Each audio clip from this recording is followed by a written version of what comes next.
for tonight's contest, referee Ron Angerer, umpire Kevin Carter, head linesman Jerry Suddeth, line judge Dusty Snyder, and back judge Taylor Brown. These officials are registered by the North Carolina High School Athletic Association. Their experience and integrity qualify them to administer the rules of the game. An attitude of good sportsmanship should be upheld by all spectators, players, and coaches, no matter what their personal feelings or loyalties may be in this contest.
Talk to me, testing. Testing, 1, 2, 3. Check, check, check, check, check, check. Test, test, test, test, test. What are we using? These right here? You're on far right. I'm right here. Yeah, you should be right there. Check, check, check, check, check, check, check. Test, test, test, test, test, test, test, test, test, test, test. Go ahead, Caleb. Test, test, test, test, test. Test. I can barely hear him. I can't hear you. That's there. It's all the way up. I think that's mine, basically. They're both mine and yours are all the way up. I can't hear you. I can't hear you either. Go ahead. Test, test, test. Can't hear him at all right now. Okay, I heard you there. You hear me now? I can hear you now. Because I have one of you muted. Oh, okay. So you're doing the test. Yeah. Can you hear me now? Let's take a moment to introduce our Hayesville High School cheerleaders who I see are lined up.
Now,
Hey everybody, welcome to live presentation of football. Friday Night Lights actually on a Monday night tonight. Jake West, Director, Team FYN Sports here. Joining me tonight is Caleb Tallman. Caleb, how are you? I'm doing great, Jake. Great night for football. Looks like the rain cleared out tonight. Beautiful night. Caleb Tallman, our FYN Sports Hayesville reporter. Caleb, you know better than anybody what to expect out of this Hayesville team. Give us a little preview while the captains are getting ready to walk out there for the coin toss. Yeah, absolutely. It looks like our captains tonight are number 23, senior Blake Mcclure, and number 17, senior Tyler Anderson. This Hayesville team has not played Franklin in a long time. I graduated from Hayesville in 2013, and we hadn't even played them since then. Last time we played Franklin was in 2007, 2008 season. Lost that one 35-16. So I mean, we're 15 years out almost since the last time we played Franklin. Franklin's coming off a 1-10 season, one of the worst seasons as they're traditionally a Western North Carolina power. And Hayesville's actually coming off their first winning season in over a decade, Jake. So we're looking at the about opposite world here, seeing that Franklin's down a little bit from where we're used to seeing them. Hayesville's up from where we're used to seeing them. Big thing tonight, Jake's going to be starting quarterback is sophomore Logan Caldwell. Got a little bit of playing time on varsity last year, playing in some trash time at the end of games. But he played great at the end of the year in the playing time he did get. He was 13 of 16 passing for 106 yards, 1 touchdown, 81% completion percentage.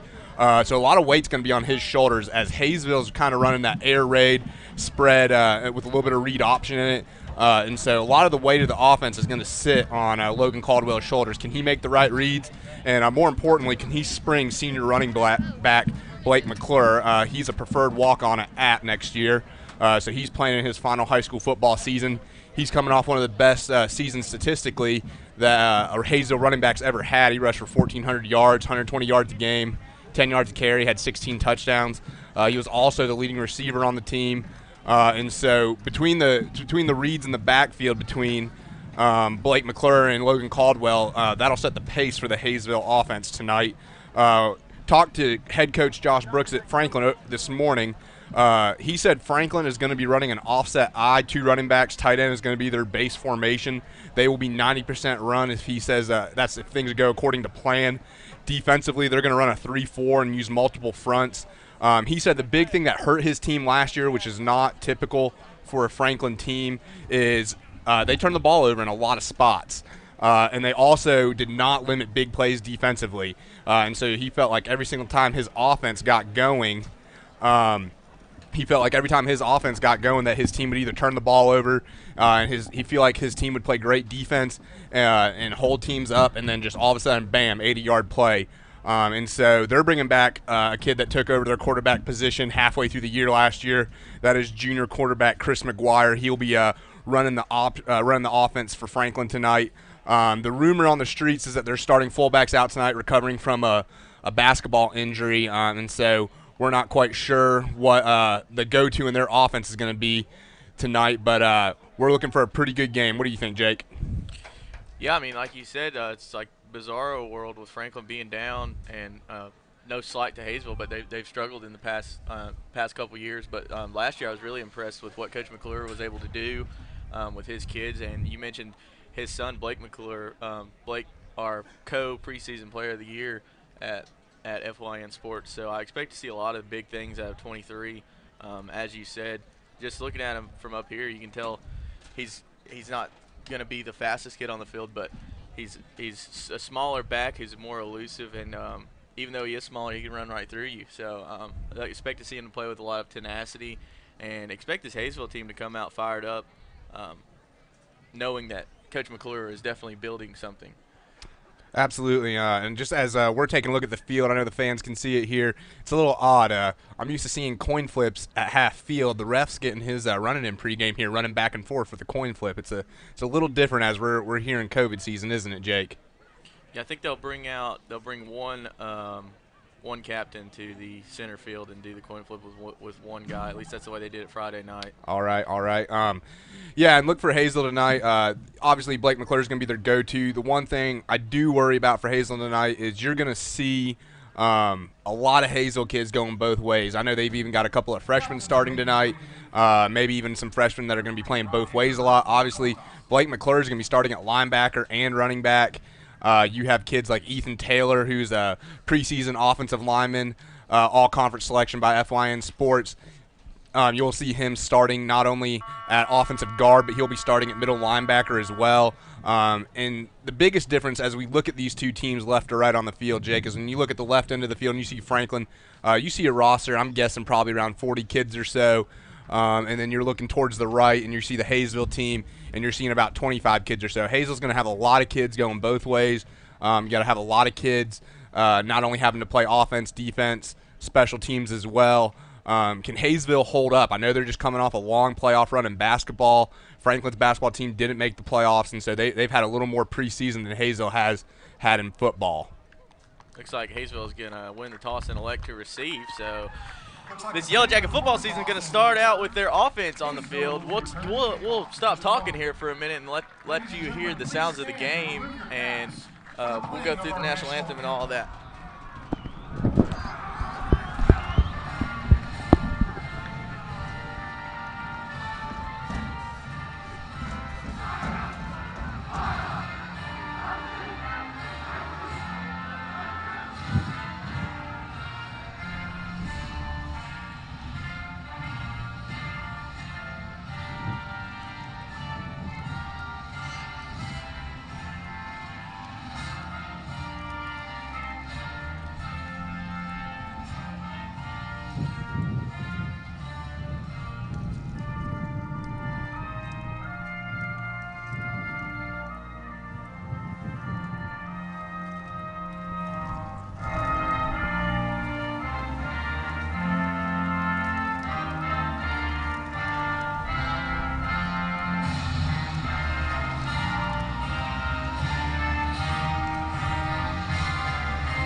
Welcome back, everybody. Jake West, Director of Team FYN Sports here. We got a live broadcast on FYNTV.com. We've got the Hayesville Yellow Jackets playing host to the Franklin Panthers. Franklin Panthers running out right there. Good to see them leading out their team with the flag in the front. Kind of different to see in this day and age. Hayesville, you see the smoke over there on the right side, getting ready to run out. I'm sure Coach Mcclure's got these kids fired up. Caleb. And here they come, the Hayesville Yellow Jackets getting ready to kick off this 2020-2021 season. Spring football, a little weird, but there they go running out with the flags and the hammer. Caleb, you got anything about what's the hammer going to mean for Hayesville football? Hayesville football, as if you read the FYN Sports Clay County or Hayesville season preview, ATC is a big deal for the Hayesville fans. And for the Hayesville football team, you'll see it all over the program. Hashtag ATC. Well, Hayesville fans, if you don't know what that means accept the challenge. Since day one of Chad Mcclure taking over this program, his goal was to change the culture. I believe he has been successful starting to change the culture. But ATC, can Hayesville accept the challenge tonight and be ready to play some Hayesville Yellow Jacket football as we get ready for the kickoff here? Kicking off for Franklin will be number 22. That is Chandler Crawford. Deep we have, I believe, Cable Krieger and Tyler Anderson. The kick is short, dribbling to the up back, passing to Cable Krieger, who is taking up the field, looking to his left, driving through a little bit. He gets wrapped up. It looks like it's about the 22-yard line, and we already see on the first play of the season, we see our first flag of the season, Jake. Henry Rodriguez, number 26 for the Panthers on the tackle there. Pretty good special teams coverage by the Panthers there with such a short kick, and we've got a block in the back going to be called on the Jackets and back them up. So they'll be starting deep in their own territory for the first drive of the season. I believe that looks like a 10-yard penalty. Should start the Hayesville offense somewhere around the 12-yard line, I do believe. And they're looking for a football. Got to remember to play with the football, Jake, as each team will provide their own footballs, kicking balls, all that such. as we see Hayesville, we see the referee marking it back for the Hayesville offense. That will be at 18. It looks 18-yard line. It looks like. We see starting quarterback Logan Caldwell in the backfield. They are running the air raid spread option style offense. Blake Mcclure's behind him. Logan Caldwell is ready to take the snap. Takes a snap. It's a pitch to Mcclure. He's out towards the right side.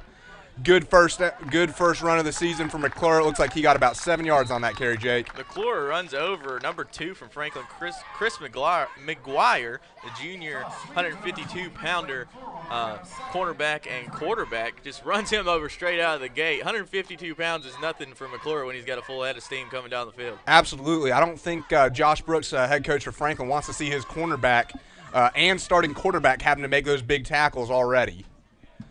Lined up once again is Caldwell in a pistol formation with McClure behind him in the backfield. Out wide, we see Asher Brown split to the far left. Waiting on the snap. Franklin looks like they jumped a little bit but got back on sides. And now we see Hayesville's right tackle jump off for a false start there, Jake. Yeah, if he would have jumped about 3 seconds earlier, he would have caught the Panthers in the neutral zone, but he jumped late, couldn't catch him in the neutral zone. Franklin was able to get back on sides. So is going to back it up here. It looks like it's going to be second down for Hayesville, 2nd and 8 to go. You'll see a lot of this season.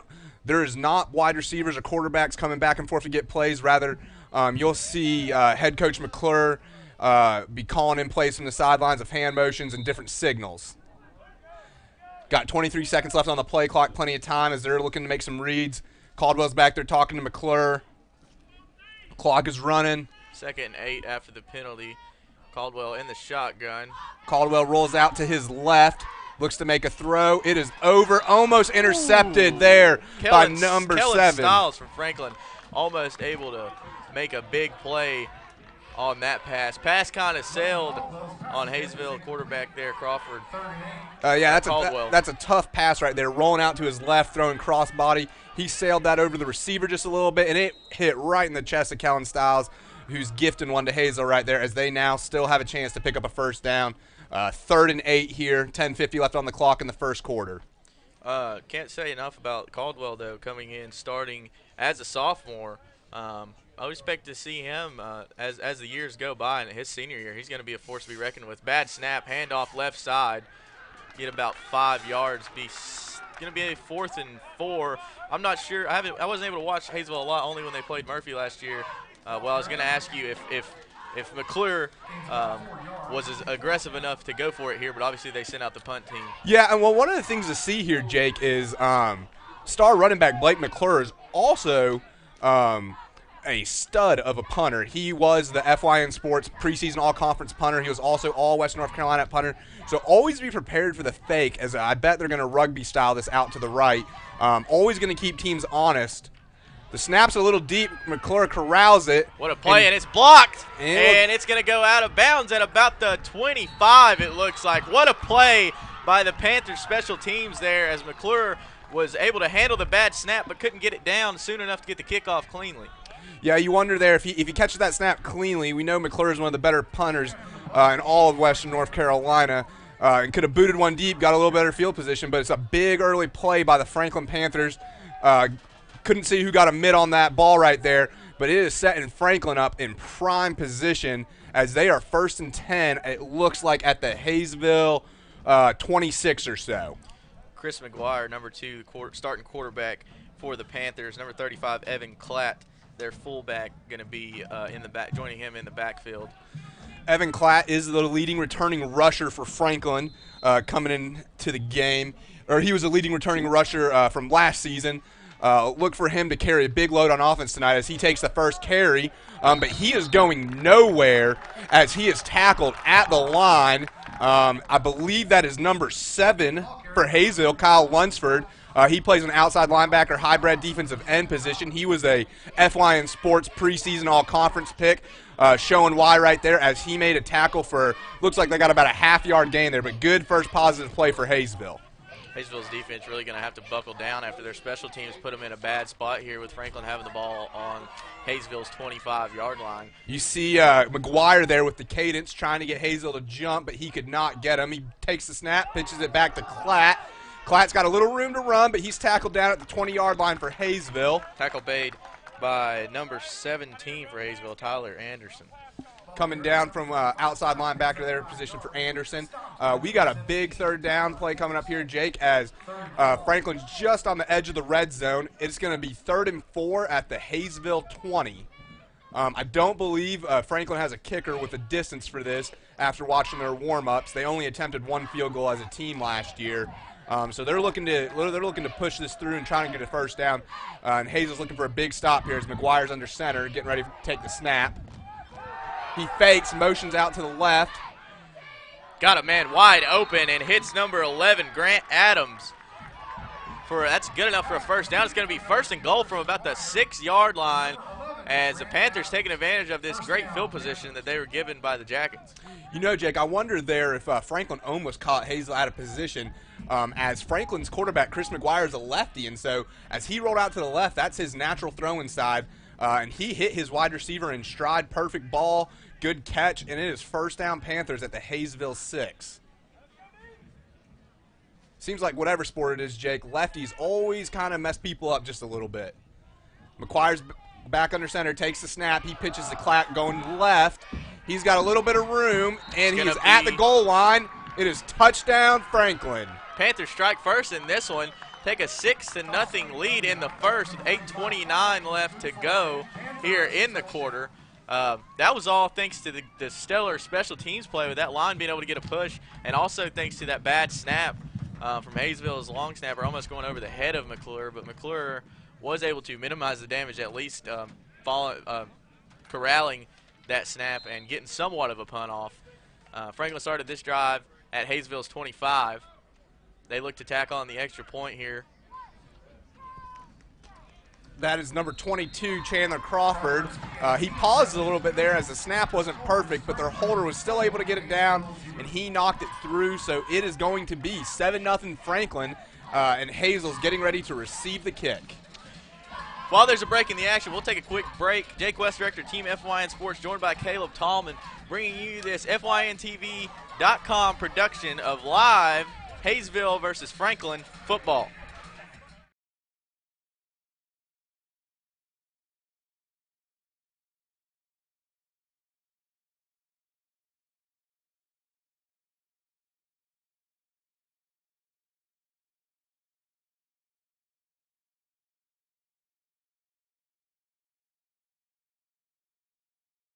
You and your family. That's what it means to be essential. That's what it means to be Erlanger. Learn how we're keeping you safe at erlanger.org/safe.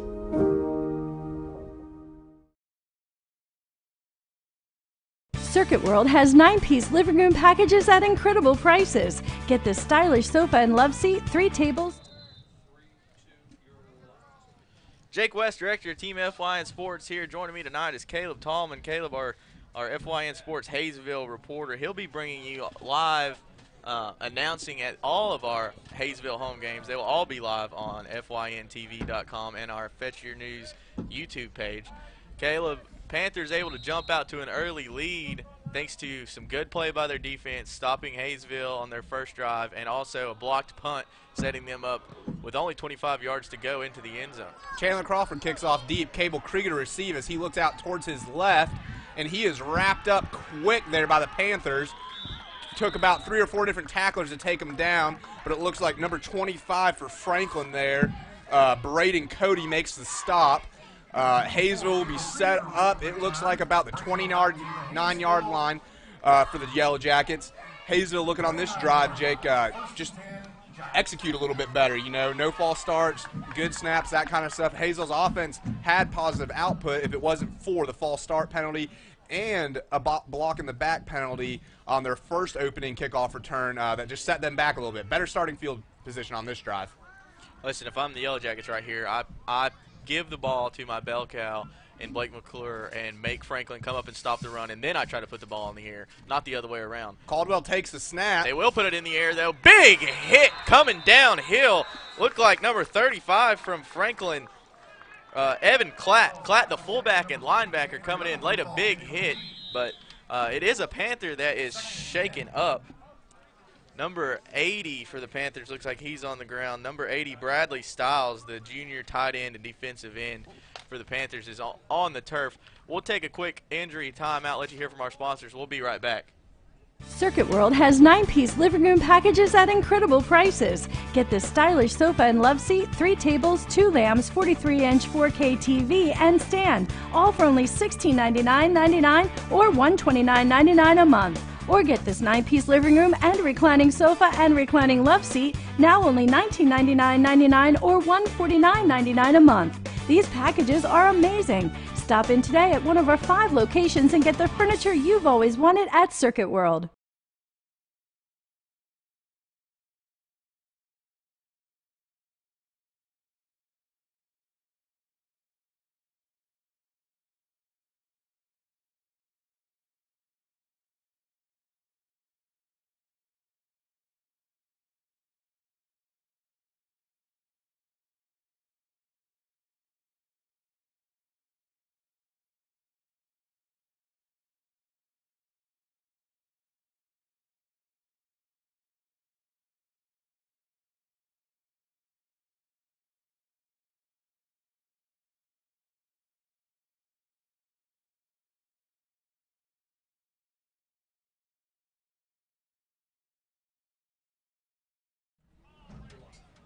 Welcome back. Jake West, Director of Team FYN Sports here, joined by Caleb Tallman.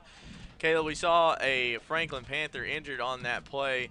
He's walking off, though. It looks like he's going to be all right. Go over there and get looked at by the trainers. But let's talk about the play in and of itself. Hayesville coming out trying to pass the football. Another pass that looked like it sailed on the sophomore quarterback and ended up getting knocked away with a great defensive play by Klatt by the Panthers. I love the confidence in the young quarterback, but you got a bell cow back there in our preseason Offensive Player of the Year, Blake Mcclure. You got to give the ball to him. Snap to Caldwell. Oh, that ball's on the ground. Flip to Asher Brown. That ball's on the ground. Does look like the Yellow Jackets recover it, but they are losing big yardage here. Lost. It looks like 6 yards there, Jake. So we're going to have a Yellow Jacket 3rd down and 16. Here. It'll be interesting to see the play call from the Yellow Jackets here. You know, Jake, I don't think most coaches have a lot of 16-yard plays or more in their offensive playbook. Not in Western North Carolina football, that's for sure. But it will be interesting to see here if – I know they wanted to get Brown out in open space on that give and go right there, but it would be interesting to see if they don't send him up the seam. Also, I think they could be talking about whether or not this was a forward pass, which was something I thought about. You know, I do believe you're right, Jake. You know, that little pop pass there, that'd be big for Hayesville. 3rd and 10 is a lot better than 3rd and 16. That might open up your playbook a little bit. You know, this is to be expected from the Yellow Jackets, so I think they got a lot. Yeah, they do. Incomplete. They do rule it incomplete. We saw that.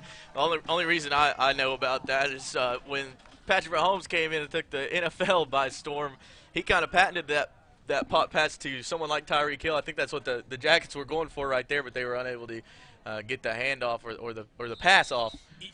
You know, that's a lot better than a traditional reverse. You drop the reverse, it's a fumble. Pop pass, you drop it. You don't want to drop it, but worst you can happen is incomplete pass.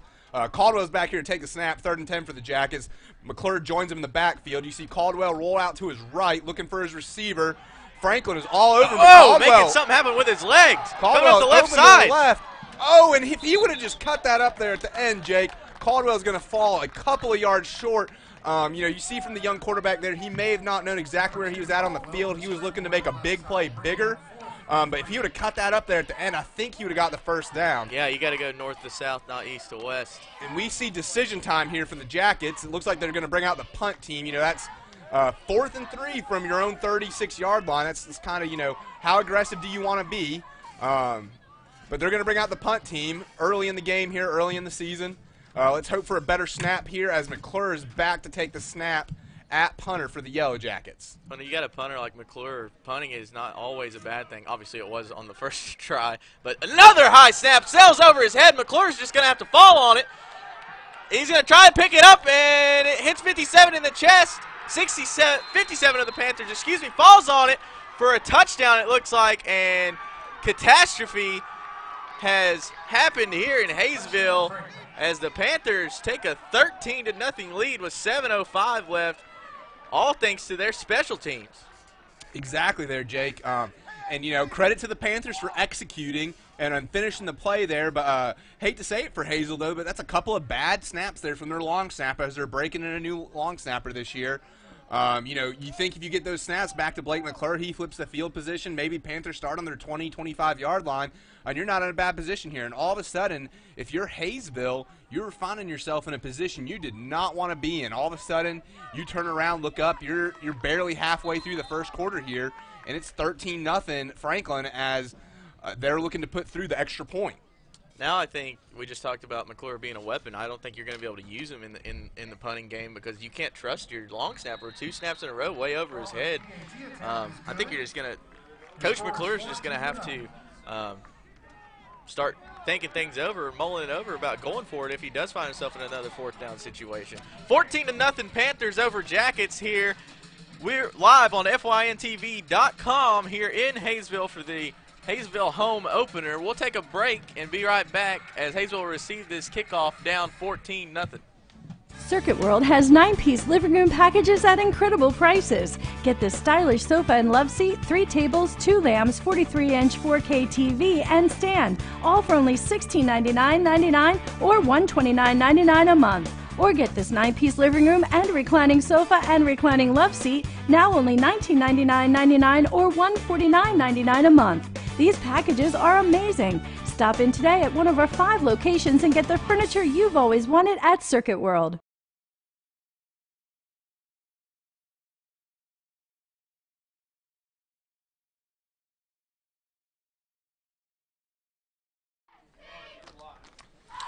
We're live as Franklin Panthers have a 14-0 lead over the Hayesville Yellow Jackets. Yellow Jackets not quite in a hole they can't dig themselves out of yet, but they are going to have to start making some things happen on offense because their special teams is definitely letting them down thus far. We saw Tyler Anderson return the kick there, shifted to his left, back to his right as he got out to the Hayesville 26-yard line there, Jake.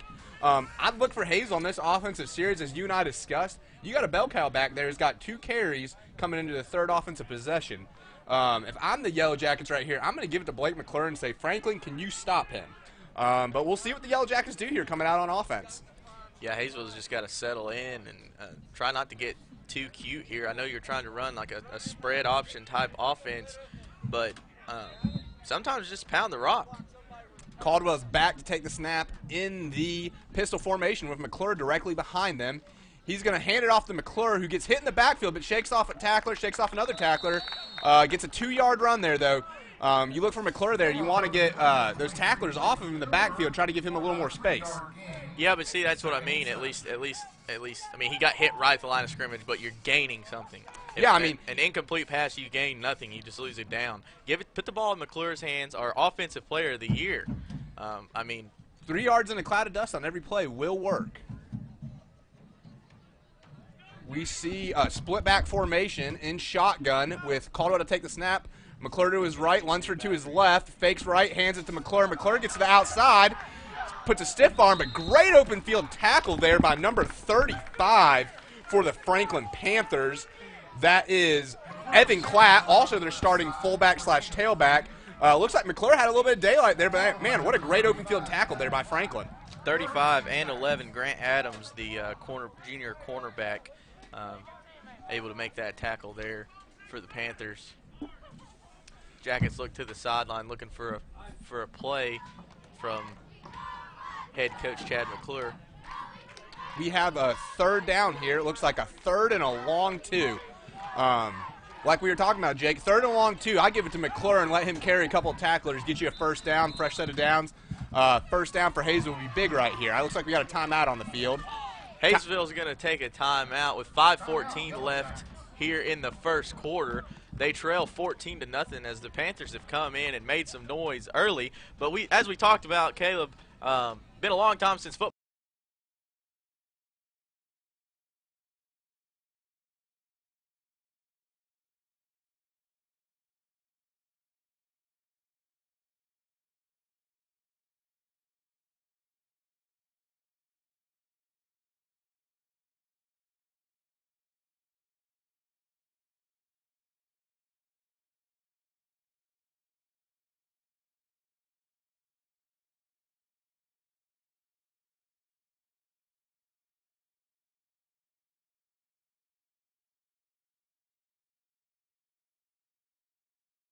We are proud of our coworkers and grateful to our community. We want you to know that our hospitals, our emergency rooms, our doctors' offices are all open and safe. We are ready to take care of you and your family. That's what it means to be essential. That's what it means to be Erlanger. Learn how we're keeping you safe at erlanger.org/safe.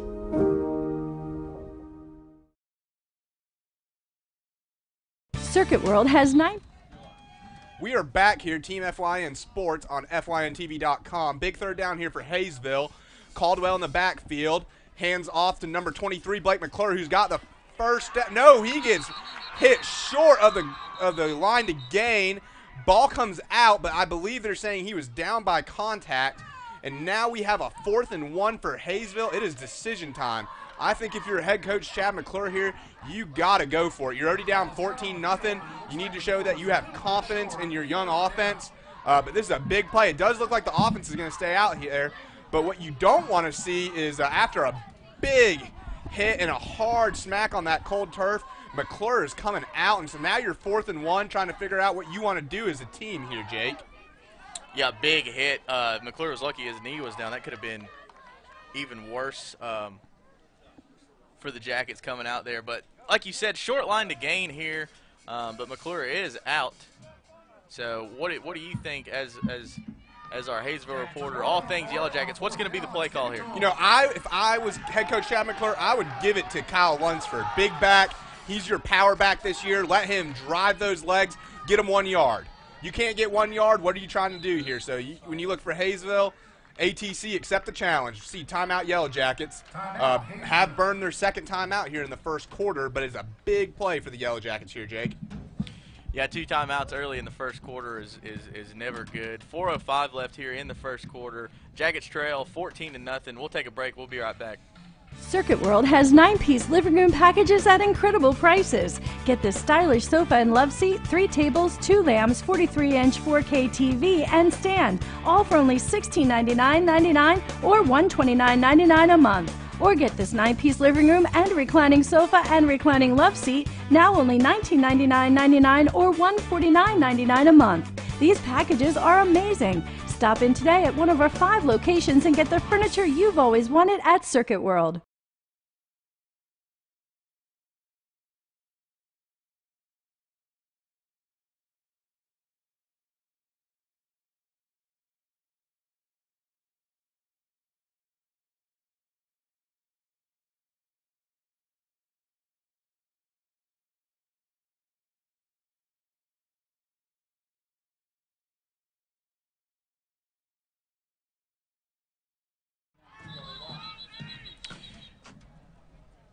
Oh, well, Franklin's going to take a timeout. We're back. Jake West, Director of Team FYN Sports, here joined by Caleb Tallman. But it looks like Franklin's going to take a timeout. We just thought we were back.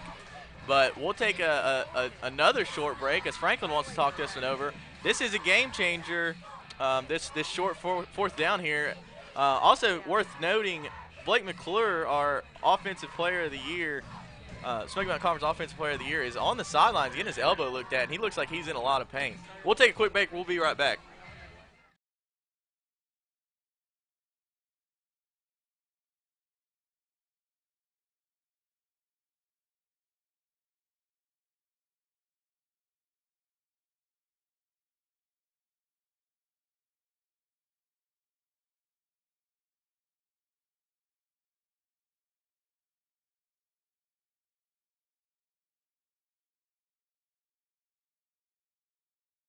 Circuit World has 9-piece living room packages at incredible prices. Get this stylish sofa and love seat, 3 tables, 2 lamps, 43-inch 4K TV, and stand, all for only $60.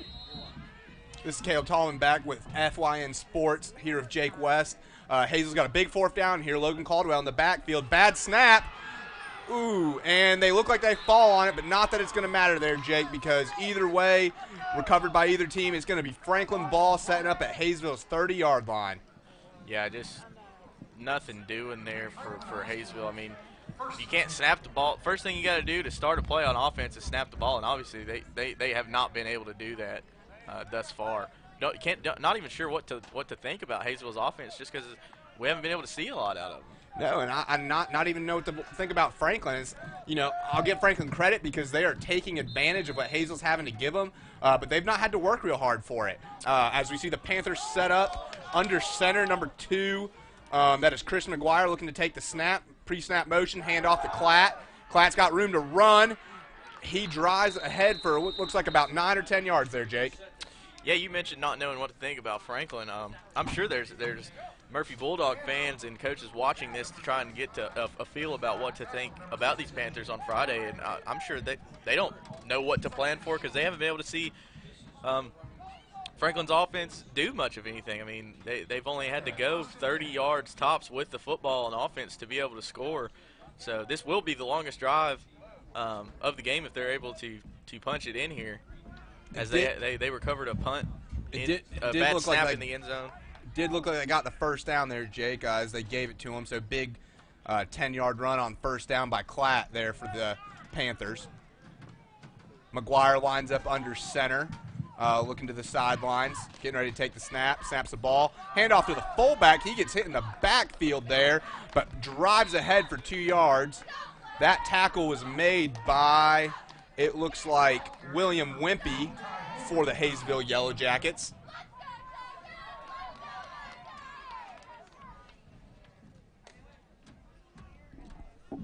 Second 7 on the 30 or the 18-yard line, it looks like here for the Panthers. As McGuire lines up under center, 2nd and 7, takes the snap, back to pass. Not a great pass there, as that dribbles out of bounds. You know, I almost wonder there, Jake, as they were at the 17-yard line, that ball bounced to the 20. It did skid out of bounds as we're playing on a turf field, but that was close to a backwards pass.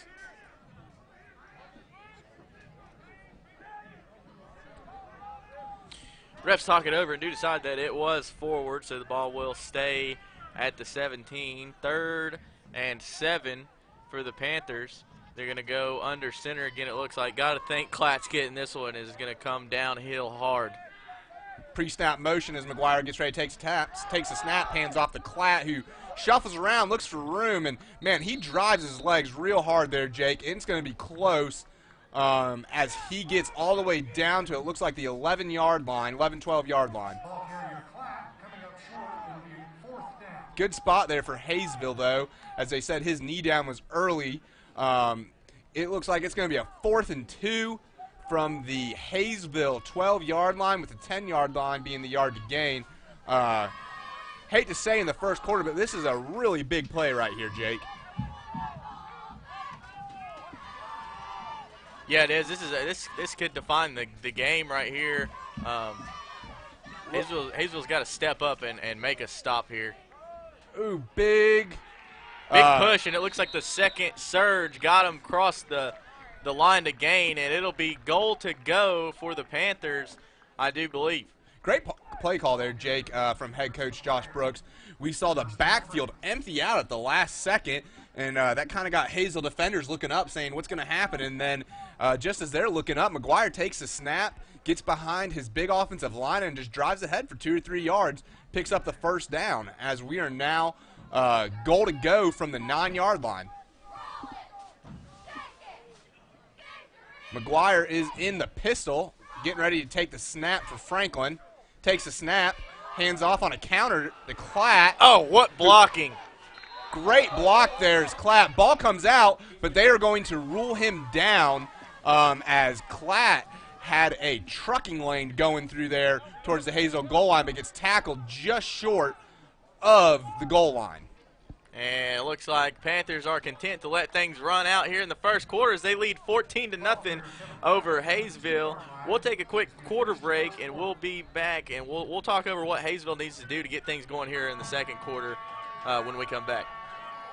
$99.99 or $129.99 a month. Or get this 9-piece living room and reclining sofa and reclining love seat, now only $1999.99 or $149.99 a month. These packages are amazing. Stop in today at one of our 5 locations and get the furniture you've always wanted at Circuit World.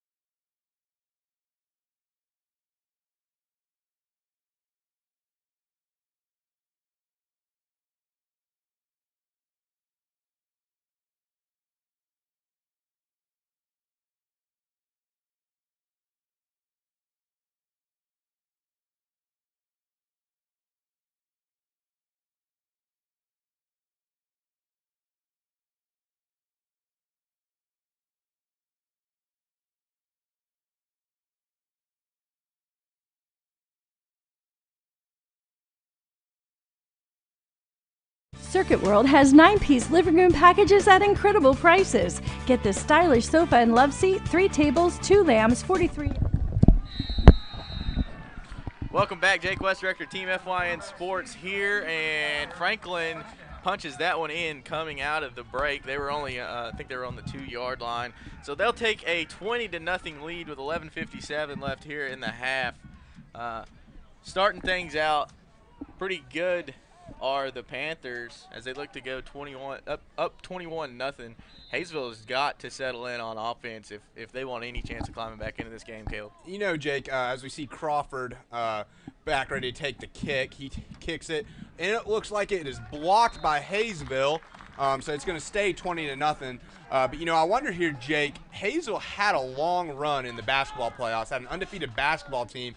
You think of kids like Asher Brown starting both ways, Blake Mcclure starting both ways, first-time starting quarterback in a varsity game, Logan Caldwell. All of these were key contributors to the basketball team. And, you know, they were doing both practices, but even as I talked to head coach Chad Mcclure before the season started, there wasn't a ton of practice time. And so, you know, just little tiny miscues that end up being big plays, whether it's just, slightly a bad snap, missed timing on a pop pass to Asher Brown. All these little things have accumulated to be a Franklin Panther 21-0 or 20-0 lead, excuse me. Yeah, we got good signs, though, just watching. Number 23, Blake Mcclure's got his elbow taped up, and he's psyching himself back up. Looks like he's trying to come back into this game, so I would expect him to be out there on the Yellow Jackets' next offensive possession as number 22 for the Panthers looks to boot it away. We have Cable Krieger to the left and Tyler Anderson, it looks like, to the right for Hayesville, looking to return the kick. The kick is deep. Anderson comes up and make the catch. He's running at the 25, breaks a tackle, out to the 30, breaks another tackle, out to the 35, 40, 45. Almost all the way up to midfield here for the Yellow Jackets. Big play here for Hayesville. Maybe that big kickoff return, Jake, will get the Yellow Jackets pumped up, maybe a little bit motivated here. Yeah, it definitely should. That's the most green any Yellow Jacket's seen in front of them all day. I tell you what, if that doesn't get them pumped up, seeing number 23 back out there on offense definitely should, as their bell cow back gets back out there ready to take another handoff and add to his career yardage total. If I'm Hayesville here, hopefully, as we're sorting out a clock issue here, first game of the season, little difficulties, not only by our team, but the Hayesville team, and all along with the clock operators here as we're getting into the spring season. But as I was saying, if I'm Hayesville here, as long as he is full go with that elbow wrapped up, let's not complicate it. Let's give the ball to Blake Mcclure and let's let him see what he can do. It only takes him a little bit of room and one broken tackle, and we've seen plenty of 30 and 40-yard runs out of Mcclure, and even so, it looks like every single time he's gotten the ball, it's been positive yardage. Still sorting out the clock here, it looks like. 11:42 needs to be on the clock. We've got 11:29 on the clock right now. Looks like they've got it corrected. Spring season here, first North Carolina spring tackle football season. A lot of fans might be confused as we say spring season, but we're full contact right now, Jake, as Caldwell's back to take the snap with Mcclure behind him. He hands off to Mcclure. A little miscommunication, but Mcclure still gets the ball. Look at Mcclure right there. A lane, and Mcclure drives his legs, and if it wasn't for a big tackle there by number 2, Chris McGuire from Franklin, forcing him out of bounds, Mcclure may have been gone. But as is there, Jake, it looks like that is a 25-yard run for star running back, FYN Sports co-preseason player of the year, Blake Mcclure. Let's see if that gets that Jacket offense going a little bit.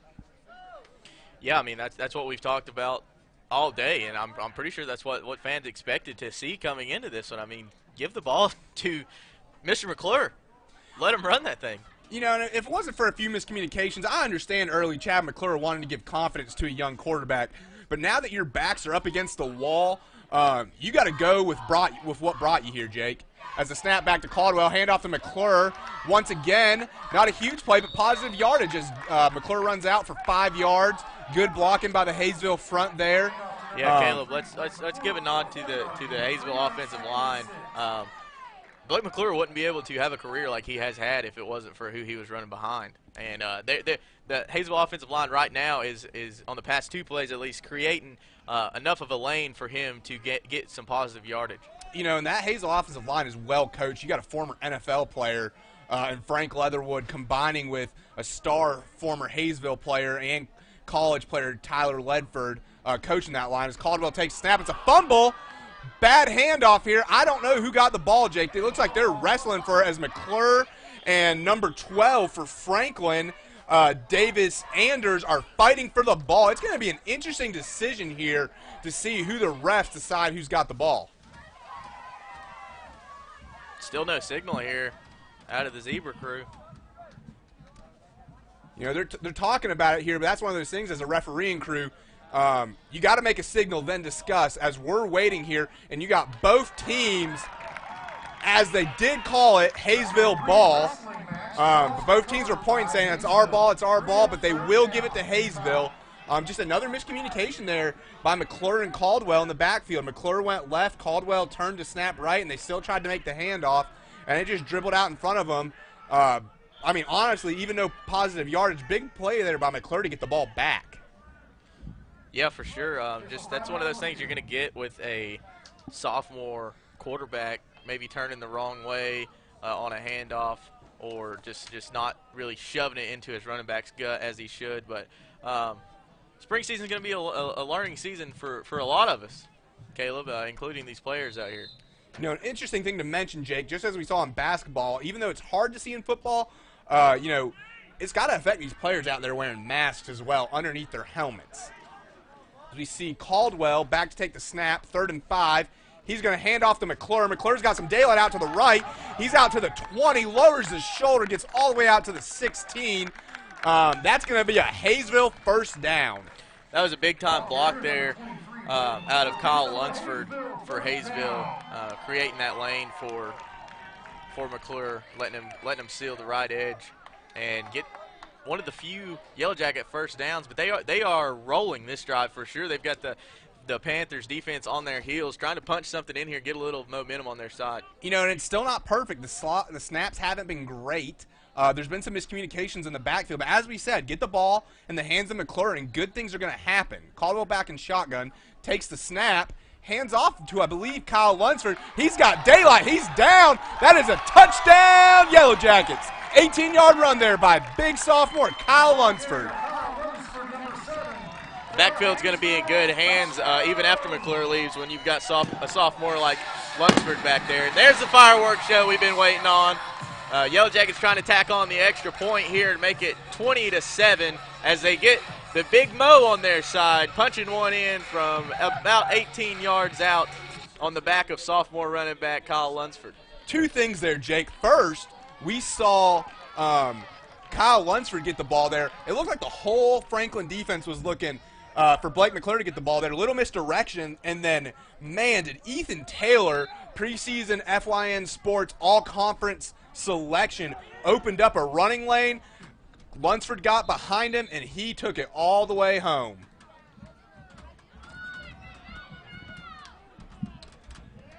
We had a kicking competition, which is rare for the Yellow Jackets. I'm trying to see who's back there, Jake, getting ready to take the kick. Good snap, good kick. It is up. It is good by Isaac Chandler for the Yellow Jackets. So I guess that answers it for us, Jake. Who won the kicking competition? First PAT of the season, good by Isaac Chandler. 20-7, Franklin Panthers lead, but the Yellow Jackets have the momentum set to kick off here. 9:47 left in the half. We'll take a quick break. We'll be right back live on FYNTV.com. Circuit World has 9-piece living room packages at incredible prices. Get this stylish sofa and love seat, 3 tables, 2 lamps, 43-inch 4K TV, and stand, all for only $1699.99 or $129.99 a month. Or get this 9-piece living room and reclining sofa and reclining love seat, now only $1999.99 or $149.99 a month. These packages are amazing. Stop in today at one of our 5 locations and get the furniture you've always wanted at Circuit World.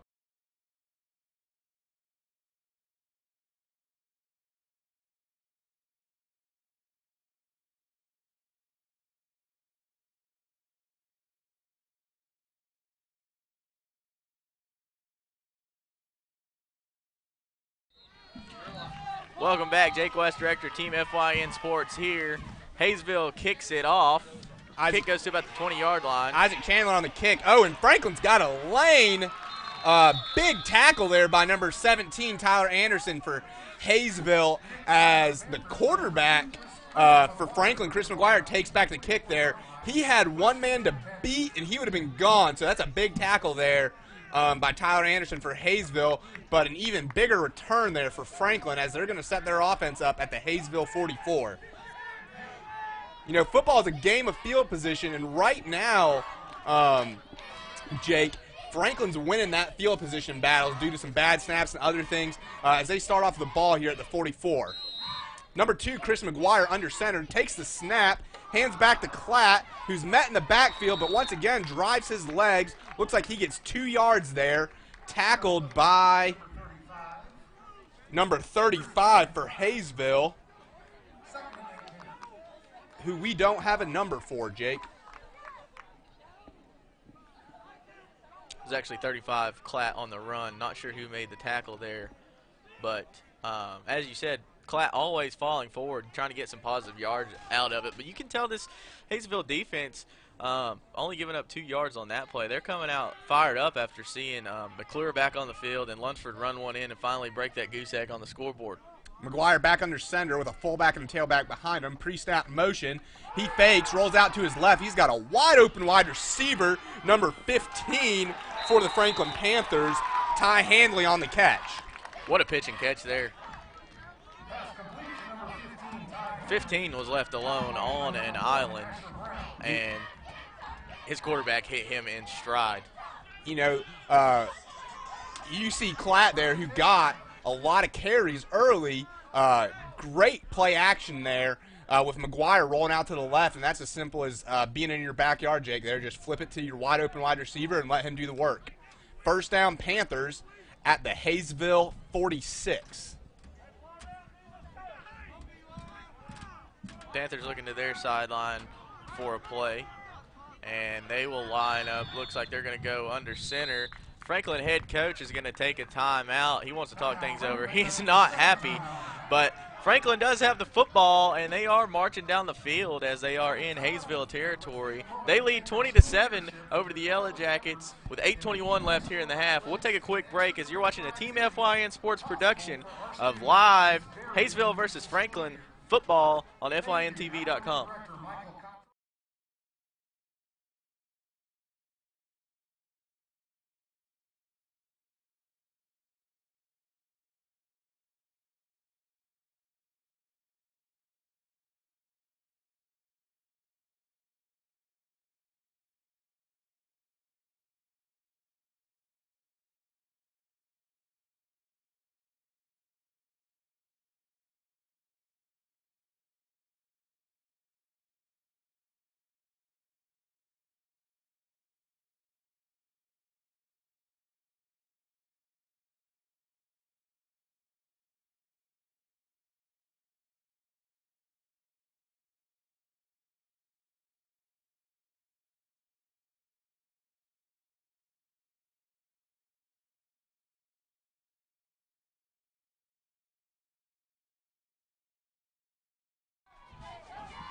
Welcome back, everybody. Jake West, Director of Team FYN Sports here. Joining me tonight is Caleb Tallman.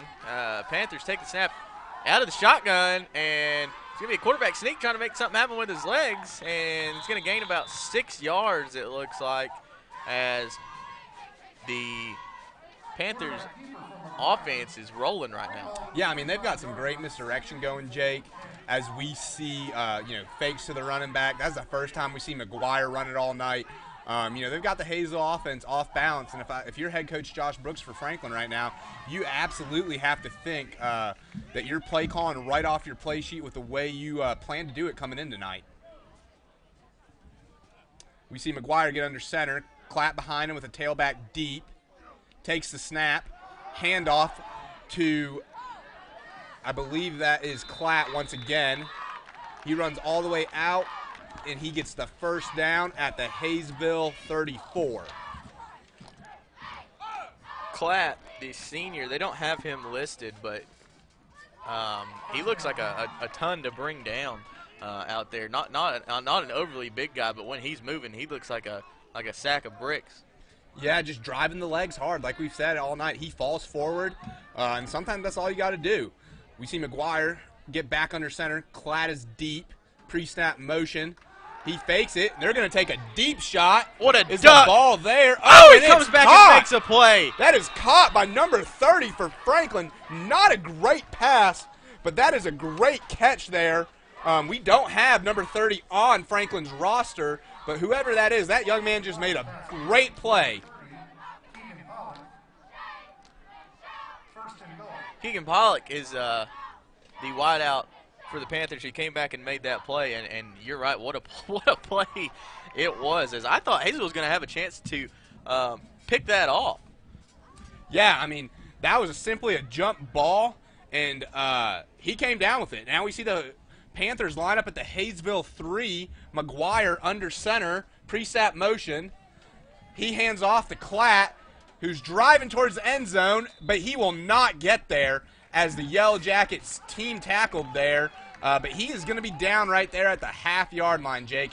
He just got the nose of the football to go. We've seen it before out of this Panther team earlier in the half. I would imagine they're going to go quarterback sneak Tom Brady style right here and just try to fall forward. Let's see if they empty out the backfield like they did last time. Nope, but they will try to go forward, and it does not look like they got there. I didn't see the nose guard for Hayesville there, but, man, when they took that snap, Hayesville pushed them backwards. Have two hands in the air. That's a touchdown. Late call by the official there, though. Took them forever to decide on what to call. I'm not sure. Not sure what they were waiting to see. But we do have a touchdown call, and the Panthers will look to add the extra point here. You kind of wonder there is you want that call earlier, Jake, just as a former official myself. For all we know right there, Franklin kind of knows the ball forward. But as is, Franklin only had about maybe a foot to go there. They did miss their last extra point as Hayesville blocked it, so we are going to see the Panthers go for 2 here. Mcclure under center. Klatt is deep. Pre-snap motion. It is a fake. Hayesville's got a rush, and that is overthrown there. They've ran that rollout a couple times there, Jake, and this time Hayesville was all over it with Tyler Anderson putting the pressure on the quarterback. Conversion is no good for the Panthers. Panthers had Seth Krupe in the back of the end zone wide open, but just overthrew their man. 6:04 left in the half. Panthers lead 26-7. We'll see the Circuit World has 9-piece living room packages at incredible prices. Get this stylish sofa and love seat, 3 tables, 2 lamps, 43-inch 4K TV, and stand, all for only $1699.99 or $129.99 a month. Or get this 9-piece living room and reclining sofa and reclining love seat, now only $1999.99 or $149.99 a month. These packages are amazing. Stop in today at one of our 5 locations and get the furniture you've always wanted at Circuit World.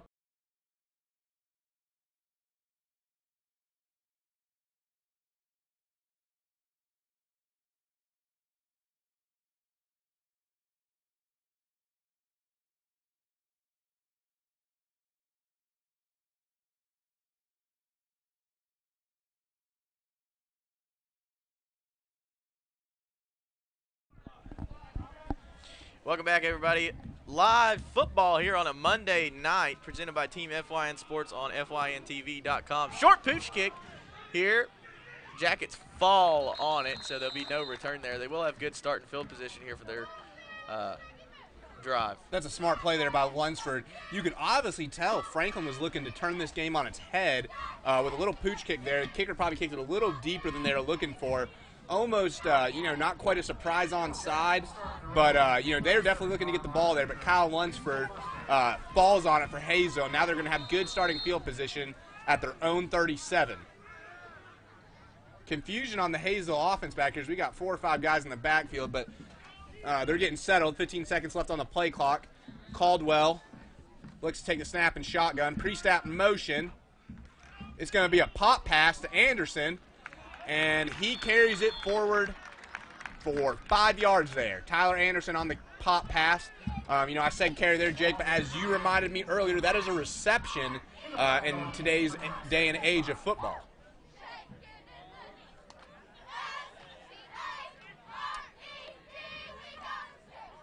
Hayesville looks to the sideline, getting the play from head coach Chad Mcclure. We got Lunsford to the right. Mcclure to the left.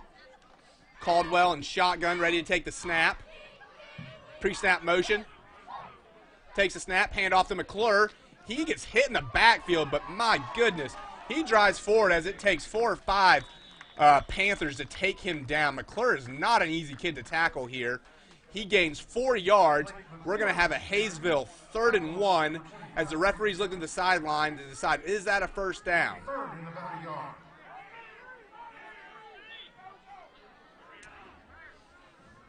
Got a whistle here by the referee as he waves his hands. They're going to discuss it with the head official here, whether this is a first down or not. May we see a measurement here, Jake? Nope. They're just going to eyeball it and say that he got it, so that's huge for this Jacket offense here. It does make it easy with Hayesville having a turf field. You would expect all the hash marks and such on their field to be perfect, as comes with a turf field. And we see the Hayesville offense set up first down in 10 from their own 47. Caldwell ready to take the snap. Pre-snap motion. Takes the snap. Fake. Ball's on the ground. Once again, just a little bit of sloppy play there by the Jackets. Able to fall on it and recover. 4:15 left here in the half. Jackets trail 26-7. Second and long coming up here for the Jackets. Just a little bit of sloppy play here by the Jackets. Not quite sure what's going on. That's not something you want to see, though, as it looks like that's Hayesville center is being made to come off the field. I wonder if it's a mask issue. Important play here just to see to get the snap back to Caldwell with a new center in the game. It is a good snap. He fakes it to Mcclure, passes it to number 40, Avery Leatherwood, and he was wide open there in the middle of the field, and it looks like he gets about a 10-yard reception there, Jake, making this third down and manageable. Jackets need to hurry up and get back on the ball right here and catch Franklin in the same group they had on the field in the last play. And it looks like that's what they're going to do. They get the snap away, look to pass again, and pass is picked off by number 12 of the Panthers. And the Panthers are going to be going the other way with the ball on offense as a flag flies. We may have unsportsmanlike called here. Big pick there by number 12, David Anders of the Franklin Panthers. Not a great decision there by Caldwell. He had Mcclure wide open to his right as passing to Leatherwood on back-to-back plays. That's exactly who Franklin was looking for to get the ball. It does look like the penalty is going to be on the Panthers the way the referee motioned. That is a post-snap penalty, though, so has no effect on the possession of the ball, but it does push the Panthers back to their own 32-yard line here. You know, Jake, they're a run-first offense. Oh, they're going to throw another flag. 57 for the Panthers is going to pick up an unsportsmanlike conduct, and this bus is going in reverse. You know, the Panthers would have been in great position, Jake, at their own 47-yard line with 3:30 left on the clock. And now it looks like they're going to be backed up all the way to their own 17. I'll ask you here, Jake, if you're head coach Josh Brooks, you're a run-first offense, you are up 26-7, 3:30 is not a ton of time left on the clock for a run-first offense. What do you do here with your offensive play calling? Are you going to try and push the ball down the field? Are you kind of happy to go into halftime with a huge lead and you're going to get the kick in the second half? Well, with the way things are going right now, both unnecessary roughness penalty and a personal conduct foul called back-to-back and got you backed up. I'm not sure what I would do. I mean, personally, I'd probably take the more aggressive approach. I mean, you saw your quarterback throw a complete duck that turned into a 20-yard gain earlier.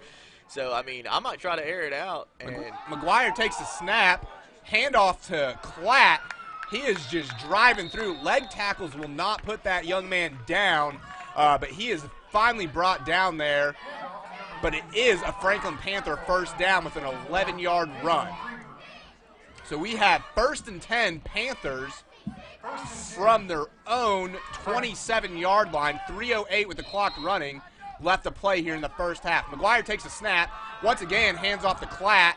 He is wrapped up in the backfield, but, man, you just don't bring him down unless you're really going to try and hit him.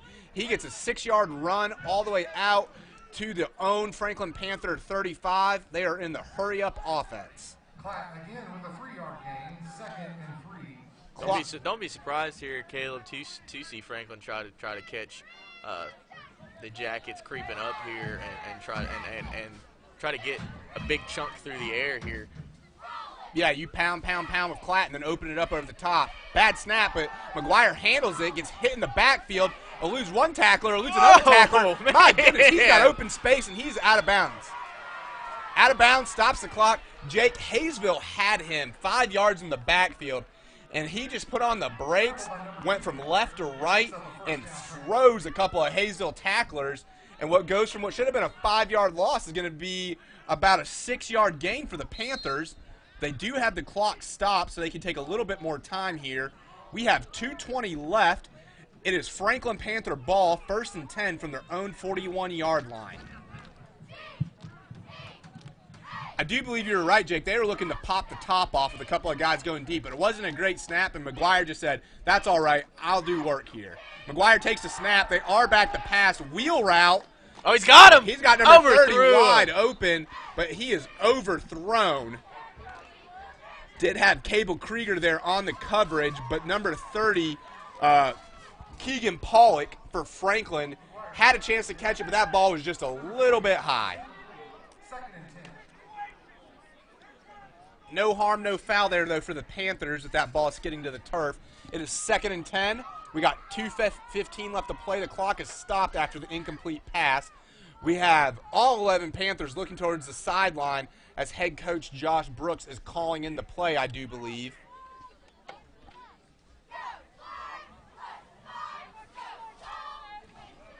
We have number 2, Chris McGuire, in the shotgun with a back to either side. He's back to pass. Ooh, looks like holding there. No call, but he is scrambling around, making something happen. You know there, Jake, I don't like to be too negative on the referees there, but Kyle Lunsford had him dead to rights. And you could see his jersey all the way up from the press box get pulled. No call. And once again, McGuire's making a little magic happen and with making tacklers miss. And now we have a Franklin Panther 3rd and 5 from their own 46-yard line. Big 3rd down play here if these Yellow Jackets want to stay in the game, Jake. I'm going to think if I'm the Panthers, this is 4-down territory.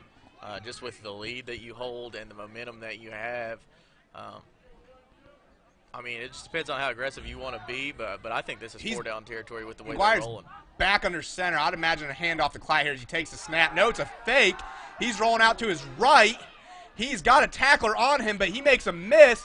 Another tackler makes another guy miss. Man, you cannot bring him down, but finally he is brought down there. That is number 20 for the Yellow Jackets. That is young freshman Taylor Mcclure. he said, "No more, Mr. McGuire. I'm going to bring you down." As McGuire, I mean, what did you see there, Jake? He made 4 or 5 guys miss, and you had your deep safety come all the way up to make the tackle. Yeah, I think that's just a case of quarterback getting run first in his head. We've seen him run the past 2 or 3 plays, and I think, his line didn't hold up well, but I also think that he was able to make something happen the past couple plays. So I think he was in his head. He was like, well, no matter what, I can gain something positively here, and he what an athlete making men miss. Panthers will take a timeout and try to talk this 4th down over. Minute 36 left to go in the half. Panthers lead 26-7 here in Hayesville.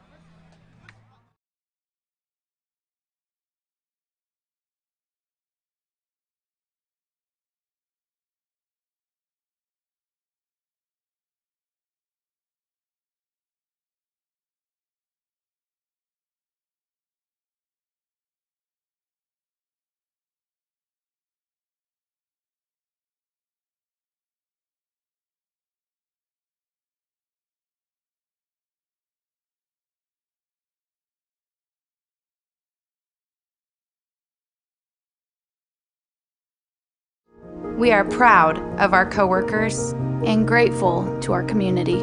We want you to know that our hospitals, our emergency rooms, our doctors' offices are all open and safe.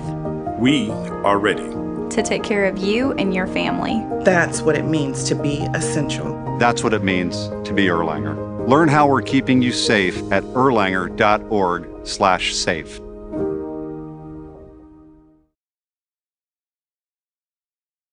Circuit World has 9-piece living room packages at incredible prices. Get this stylish sofa and love seat, 3 tables, 2 lamps, 43-inch 4K TV, and stand, all for only $1699.99 or $129.99 a month. Or get this 9-piece living room and reclining sofa and reclining love seat, now only $1999.99 or $149.99 a month. These packages are amazing. Stop in today at one of our 5 locations and get the furniture you've always wanted.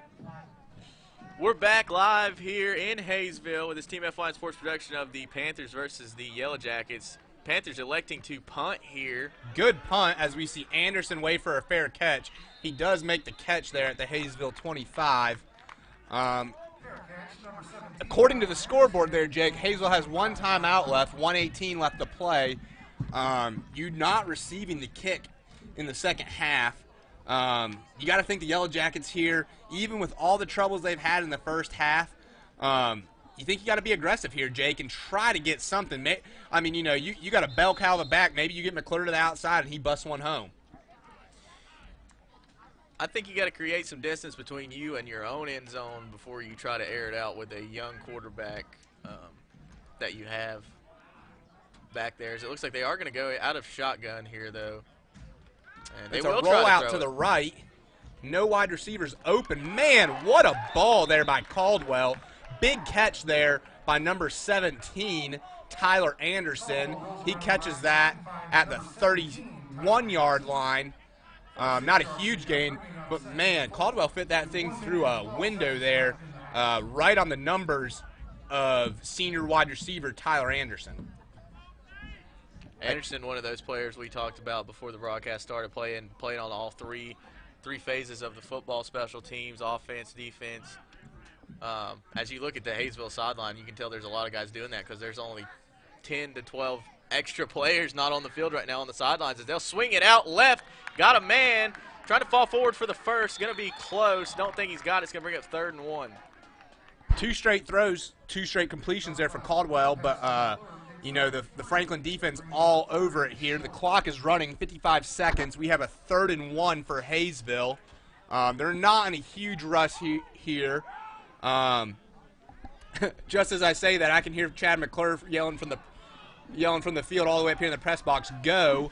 20 seconds left on the play clock, 40 left on the game clock. Caldwell takes the snap and pistol, hands off to Mcclure, who's hitting the backfield and just swarmed by a group of Franklin Panthers. That's going to be 4th down for the Yellow Jackets. The Panthers don't have any timeouts. If I had to guess here, Jake, with 20 seconds left or so, I would probably say the Yellow Jackets are going to let this clock run and go into halftime. They may try to take one more shot, Caleb. just to try to see if they can make some magic happen. Hayesville does have a timeout left. Nope, they're sending the gold helmets to the locker room, and they will trail 26-7 as the clock hits 0. Hayesville's going to have to adjust coming out of the locker room as the Panthers have really shown they may be in a down year and rebuilding, but they've still got athletes. Something we didn't talk about, Caleb, was the amount of players Hayesville lost due to the change in season. But we'll talk about that when we come back. We'll come back a little early before halftime is over, and we'll talk more Jacket football. We'll take a break, though, halftime break. This is a Team FYN Sports production of Hayesville Yellow Jacket football live on FYNTV.com.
We are proud of our coworkers and grateful to our community.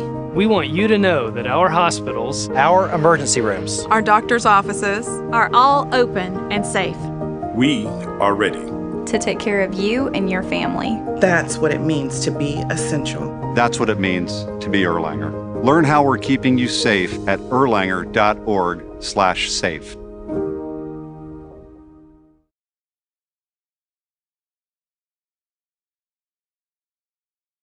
Circuit World has 9-piece living room packages at incredible prices. Get this stylish sofa and love seat, 3 tables, 2 lamps, 43-inch 4K TV, and stand, all for only $1699.99 or $129.99 a month. Or get this 9-piece living room and reclining sofa and reclining love seat, now only $1999.99 or $149.99 a month. These packages are amazing. Stop in today at one of our 5 locations and get the furniture you've always wanted at Circuit World.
We are proud of our coworkers and grateful to our community.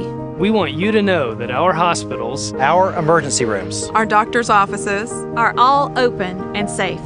We are ready to take care of you and your family. That's what it means to be essential. That's what it means to be Erlanger. Learn how we're keeping you safe at erlanger.org/safe.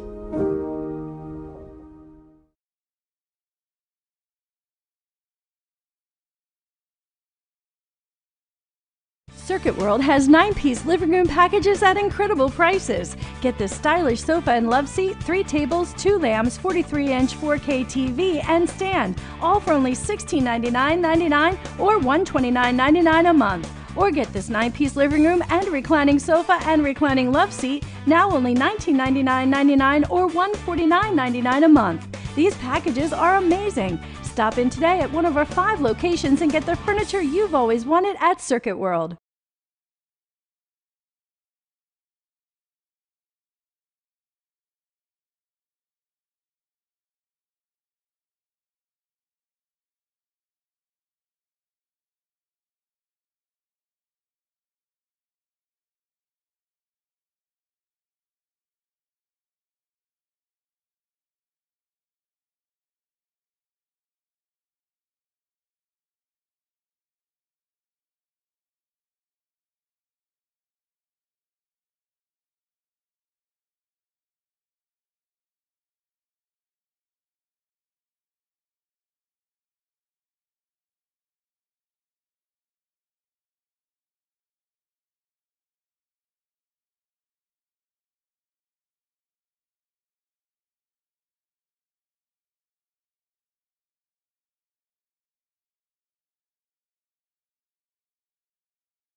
We are proud of our coworkers and grateful to our community.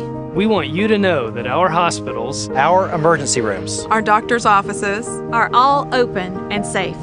We are ready to take care of you and your family. That's what it means to be essential. That's what it means to be Erlanger. Learn how we're keeping you safe at erlanger.org/safe.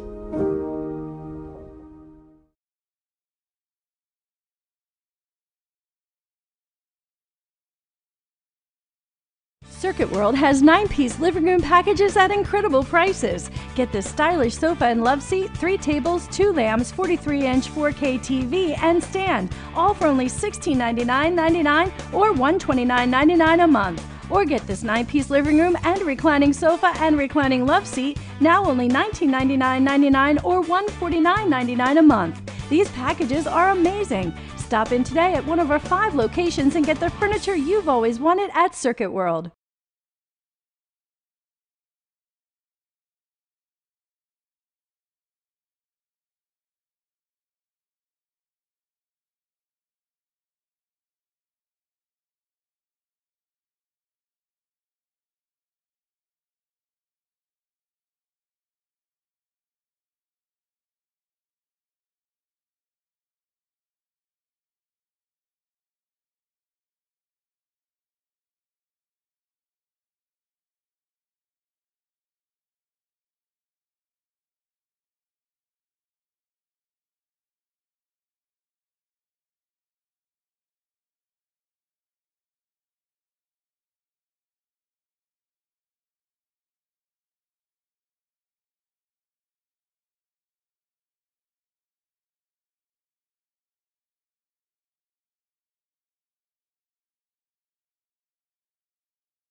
Circuit World has 9-piece living room packages at incredible prices. Get this stylish sofa and love seat, 3 tables, 2 lamps, 43-inch 4K TV, and stand, all for only $1699.99 or $129.99 a month. Or get this 9-piece living room and reclining sofa and reclining love seat, now only $1999.99 or $149.99 a month. These packages are amazing. Stop in today at one of our 5 locations and get the furniture you've always wanted at Circuit World.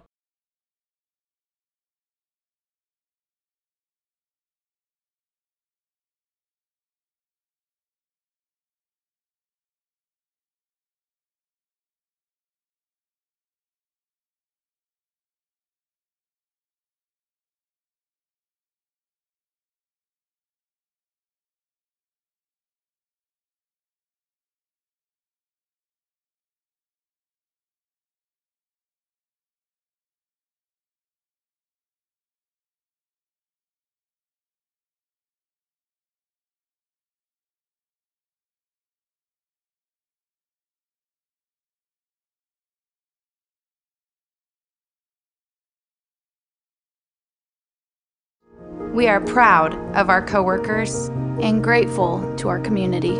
We want you to know that our hospitals, our emergency rooms, our doctors' offices are all open and safe. We are ready to take care of you and your family. That's what it means to be essential. That's what it means to be Erlanger. Learn how we're keeping you safe at erlanger.org/safe.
Circuit World has 9-piece living room packages at incredible prices. Get this stylish sofa and love seat, 3 tables, 2 lamps, 43-inch 4K TV, and stand, all for only $1699.99 or $129.99 a month. Or get this 9-piece living room and reclining sofa and reclining love seat, now only $1999.99 or $149.99 a month. These packages are amazing. Stop in today at one of our 5 locations and get the furniture you've always wanted at Circuit World.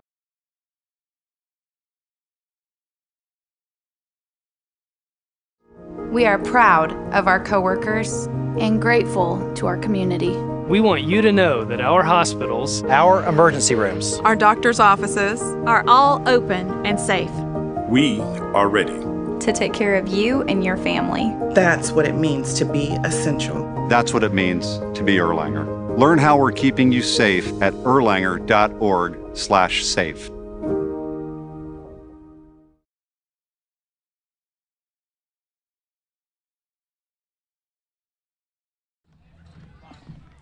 All right, welcome back, everybody. We got about 2.5 minutes before we begin the second half.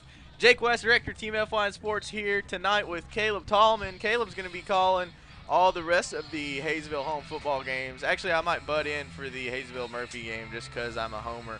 But anyway, let's talk about the first half that we saw out of the Yellow Jackets. They trailed 26-7. I know Clapp put up some numbers, and I know Mcclure put up some numbers. You got any stats for me? Yeah, I do. First, we'll start off with the Franklin stats as they are the team ahead.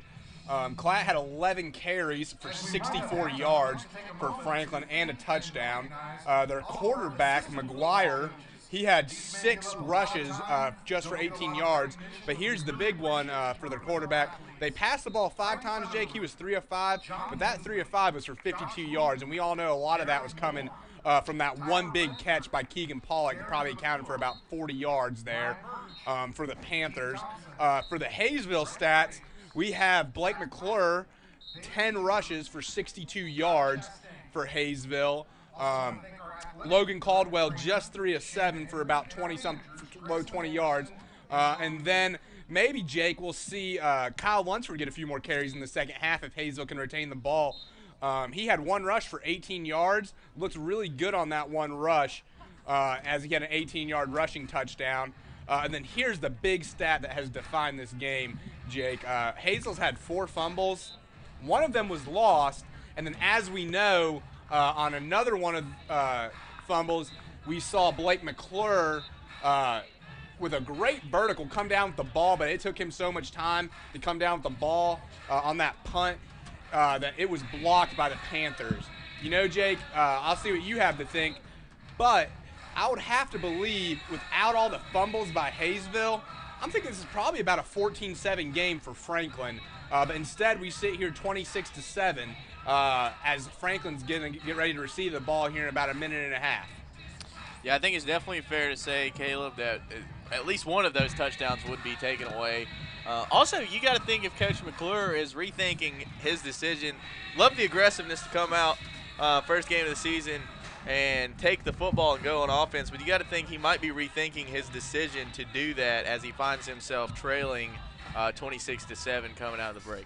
You know, and you just have to see, we've mentioned it once for Hayesville, but some of their key players, you got starting quarterback Logan Caldwell, you got starting H-back, backup running back, outside linebacker, defensive end type player Kyle Lunsford, you got Blake Mcclure and Asher Brown. 3 of those 4 start both ways, and were also big-time contributors for the Hayesville basketball team. So the Yellow Jackets just are at a point in their year right now, Jake, where they have not had a ton of practice time. You know, Franklin's basketball season ended a little earlier as they didn't make the playoffs in basketball like Hayesville did. And so Franklin's looking like the sharper team, and, you know, that should be expected. As we know, practice time can lead to good things for each individual team. Yeah, one thing we also didn't touch on, we talked about going into halftime, though, was how many players Hayesville lost because of the switch in playing time from the fall season to the spring season, and also just not knowing whether or not North Carolina was going to have a football season. I think you said they lost 7 players to transfer. Yeah, I believe it was somewhere in that 7 to 10 range. You know, there was 1 or 2 that were they coming back anyway, were they not? But, you know, we won't discuss individual names, but there were definitely some key players that Hayesville lost. And, you know, small school, those numbers matter. As we see Hayesville kick off, that's number 4, Isaac Chandler, kicks it back to about the 15. Franklin on the return, another big return for Franklin, but he is wrapped up there at the 34-yard line. I don't see who made the tackle there, Jake, but another good return by Franklin on the deep kickoff there for Hayesville. Yeah, one of those. I know one of those transfers. Hayesville missed a lot during basketball season. Jake McTaggart, the big 6'7" tight end and center on the basketball court. I know he'll be greatly missed. He's got a couple Division I offers, including one to the University of Kentucky. Yeah, but, you can't blame these kids. I mean, even we did not know if we were going to be having a football season. So the transfer over to Georgia, it's just kind of a personal decision you have to make. Mcclure takes a snap for Franklin, pitches it back to Clatt. And good defensive play right there. Backfield. That is Number 20, the freshman, son of the head coach, Taylor Mcclure, with a big tackle in the backfield. Jake, I believe that's about a 5-yard loss. Hayesville needs to come out right now and get a defensive stop. If Franklin scores here and makes it 33-7, you're kind of thinking, if you're Hayesville fans, your chances are going to slip away. So that's a big first play there for Hayesville. Hayesville, I noticed you had a little trouble finding the number on that jersey. The gold number in the white jersey is kind of hard to see, especially under these lights. McGuire takes the snap. He hands off to Klatt. Man, he's got a trucking lane to run through. Great job there by the Franklin offensive line. Klatt's out for about a 12-yard, 11-yard run there. It's going to be a third down, Jake. 3rd and 4 from the Franklin 41. Hayesville's going to have to stand tall here, get a stop. They had a good second down play on defense. They need a good first down play on defense. They need a good third down play here to stop the Panthers in their tracks and get the ball back, as I can't imagine Panthers would go for this on their own side of the field. McGuire under center, pre-snap motion, hands off to Klatt, and it looks like Klatt's going to pick up the first down there and a bunch more as he crosses the 50-yard line all the way out to the Hayesville 47. Man, you can't say enough of good things about this young man for the Franklin Panthers. All night long, he has been hit in the backfield, Jake. Hayesville tacklers are there, but unless you wrap him up, he's going to run right through it. First down for the Panthers. The ball is going to be spotted on the Hayesville 47-yard line. Haven't seen a pass yet this half. No need to pass, Jake, when you got Klatt back there. Especially Franklin's offensive line's opened up some lanes. Once again, hand off to Klatt. Once again, he's got plenty of room, runs it all the way out there to the 40.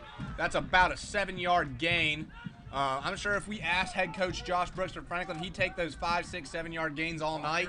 And the clock is running, and they have a lead right now. Seems like once Klatt gets through that defensive front, there's no second level of defense there for Hayesville. Linebackers seem to be caught in no man's land after Klatt hits the hole hard. Yeah, and as we see here, Jake, it needs to be mentioned, Franklin, a 2A school going up to 3A after realignment next year, does have a size advantage on their offensive line over Hayesville. McGuire under center, hands it off this time to the fullback. That's number 15 for Franklin, Ty Handley, the sophomore. He rushes out, gets about a 10-yard gain there, and a Franklin Panther first down as they are driving down the field here, Jake, all the way out to the Hayesville 31-yard line. It is 1st and 10 Panthers after the pickup there by Handley. I talked to head coach Josh Brooks first thing this morning. He gave me some good information. He said the Panthers were going to be 90% run as long as things are going good. And right now, Jake, things are going good for this Panther offense. McGuire under center, pre-snap motion. He hands off again to Handley, who's just flying through the middle there. Once again, another 10, 11-yard pickup there. It's another Franklin Panther first down. And if you're Hayesville here, I know you don't want to burn an early timeout or anything like that, but right now Franklin's burned off 4 minutes of play clock, and they're marching down the field, and they look like they're in control of this game, Jake.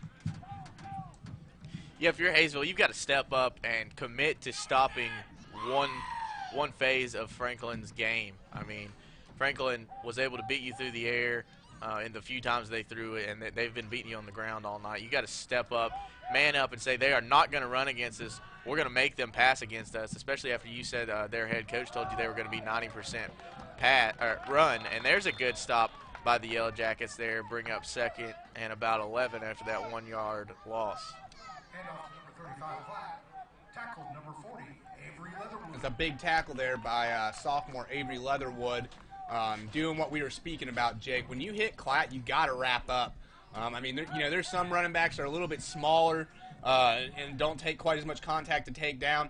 But ankle tackles and knee tackles and trying to just thump them a little bit isn't going to bring Klatt down. You got to hit them. You got to wrap up and drive your legs, as we saw Leatherwood do there. 2nd and 10 for the Panthers on the Hayesville 18. McGuire takes a snap. Handoff to the fullback, Handley. Hayesville is there to meet him this time, but he drives forward for a hard 4 or 5 yards. Going to bring up a big third down. It looks like it's about 3rd down and 5 here for the Yellow Jackets with the Panthers on offense. It's going to be an important stop here. Another big 3rd down. Definitely 4-down territory here, so you're going to have to get 2 stops if you're Hayesville, but you got to make the first one. You got to make the first stop here on 3rd, or about 4th down later. Looks like they're going to go out of shotgun here, load the left side. Trying to confuse the Yellow Jackets with a pre-snap audible. Mcclure takes a snap, hands it off to Klatt. Oh, ball's on the ground! Could it be? The Yellow Jackets are pointing like they have the football. Do they have the play they need? Yes, they do. It is Yellow Jacket football. I don't see, Jake, who made the hit, but that's a big hit and a massive recovery by number 40, Avery Leatherwood, for the Yellow Jackets. Leatherwood was the snapper for the Yellow Jackets in the first half, and perhaps a little bit of redemption for the young sophomore right there. That is a big play for the Yellow Jackets, and Jake, they are right back in it if they can get something going on offense here.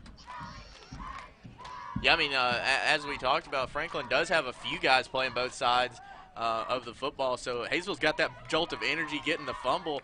They need to just ground and pound it right here. I know they've got their Franklin's got their quarterback out there playing defense. Klatt's out there playing defense also, so just ground and pound since you've got that energy, that shot of energy from the fumble.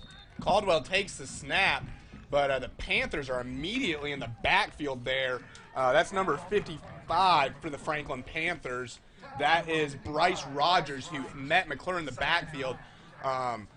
McClure's strong, though, while being wrapped up, still manages to get 2 yards for Hayesville. You see the Yellow Jacket offense looking at the sideline. It's 2nd and 8 for the Yellow Jackets from their own 13-yard line. We're in a pistol formation. Mcclure lined up behind Caldwell.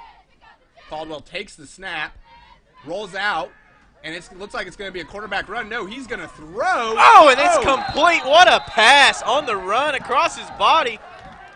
That is a huge catch there. Asher Brown, I believe. By number 1, the young freshman, Asher Brown. You know, this is only his 2nd year playing football, Jake, but he caught that, got a double foot toe tap. You only need 1 in high school, but Asher Brown got both feet down there. And needless to say, great ball by Caldwell. We're seeing about the accuracy head coach Chad Mcclure was talking about that this young man had. Caldwell takes the snap, hands off to McClure. He's got a little room to his left. Man, what a stiff arm there by McClure. He stiff-armed that other Franklin Panther to the ground.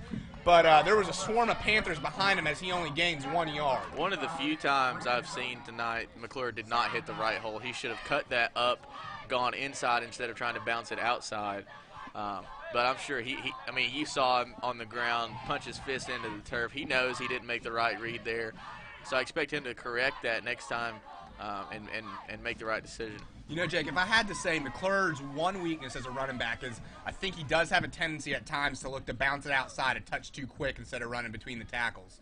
Other than that, he's got a strong game. Caldwell back to take the snap. He throws the pass, but that ball right there is juggled. I don't know if they're going to call it a completed pass or not. Bounced off the turf, I believe, before it even hit his hand, so it's going to be incomplete. 3rd and a long 9. We saw there Caldwell little hesitant. You know, he had that first half interception. That's a ball right there. You fire it, you get it out to Tyler Anderson, a big, strong, fast wide receiver. You're going to take him in a one-on-one, but like you said, the ball kind of skipped off the turf there. It's 3rd and 10 for the Yellow Jackets. This is a big play for the Yellow Jackets. Caldwell's back in shotgun to take the snap. He's got McClure to his right, trips formation with Asher Brown as the lone wide receiver to the left. And there are Panthers all over him at the set of that snap, Jake. When the ball came back to Caldwell, there's immediately 3 or 4 Panthers in the backfield. Nothing you can do there when your offensive line has as many holes in it as it did there, and Franklin gets in the backfield that quick. 4:30 in the quarter, and it looks like the Jackets will elect to punt. This should be interesting here as they haven't gotten a clean punt off yet.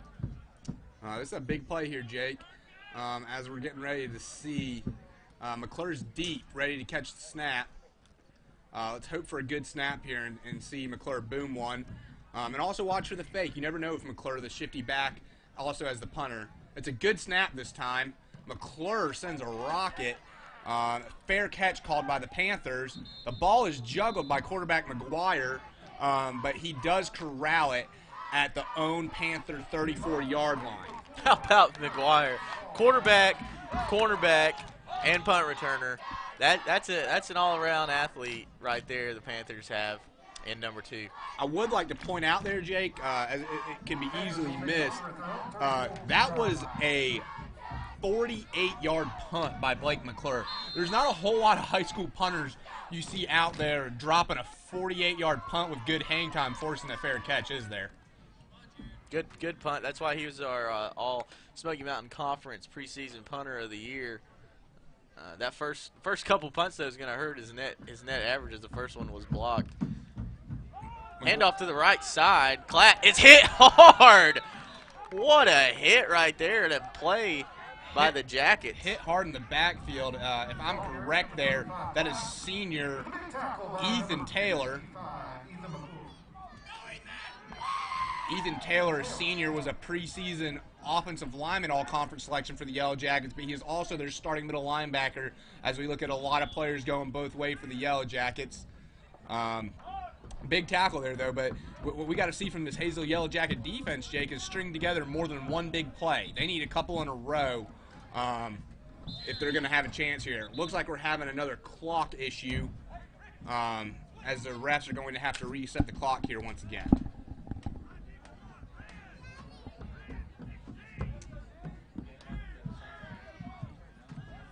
We are looking, as the refs reset the clock here, excuse the dead air, but the refs do have the clock reset. 3:08 left to play, 2nd and 12 for the Panthers.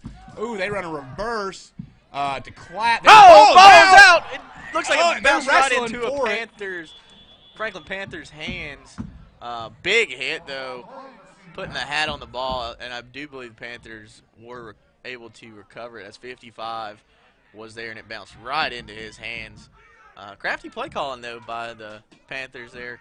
Kind of caught everybody off guard. You know, what's interesting there, though, is if you're the Yellow Jacket defense, you got to have eyes on Klatt at all times because even though it was a little reverse misdirection play, who did the Panthers still get the ball to is their big-time back, Klatt for the Franklin team. But lucky play there as he coughed that one up after a huge hit. But we have another big play here, 3rd and 4 for the Panthers. McGuire is in a shotgun set, snaps it. He's rolling out to his left for a pass. He's got a wide receiver wide open, but the ball was a little bit short as it bobbles to the turf. You see McGuire in the backfield on one knee right there. He knows, Jake, that he had a wide open wide receiver and he left him short. You'd have to imagine with the big lead, 2:28 left to play in the 3rd quarter, you would see Franklin punt here.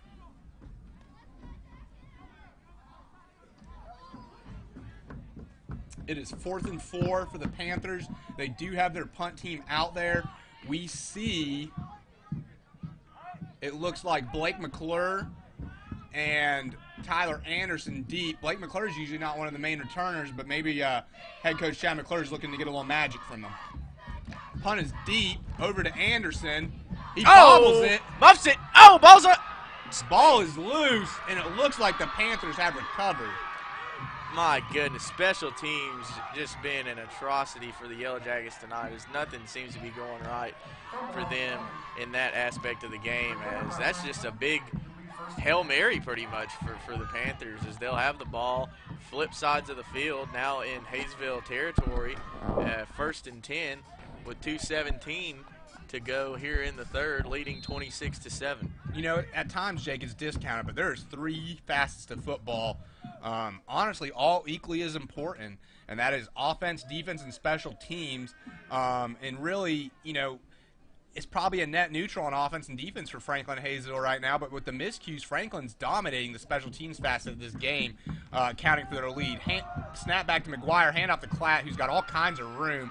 He busts out a 15, 20-yard run down the left sideline, brought down by a gang of Hayesville tacklers. And you wonder at this point, Jake, if the air is coming out of the Hayesville team just a little bit.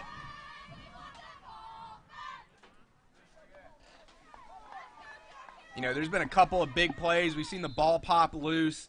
And, you know, at times we've seen both teams going for it, and it just seems like every loose ball, Jake, every little bobbled snap has kind of gone the Franklin Panthers' way as they're winning the turnover margin in this game, as well as the special teams facet.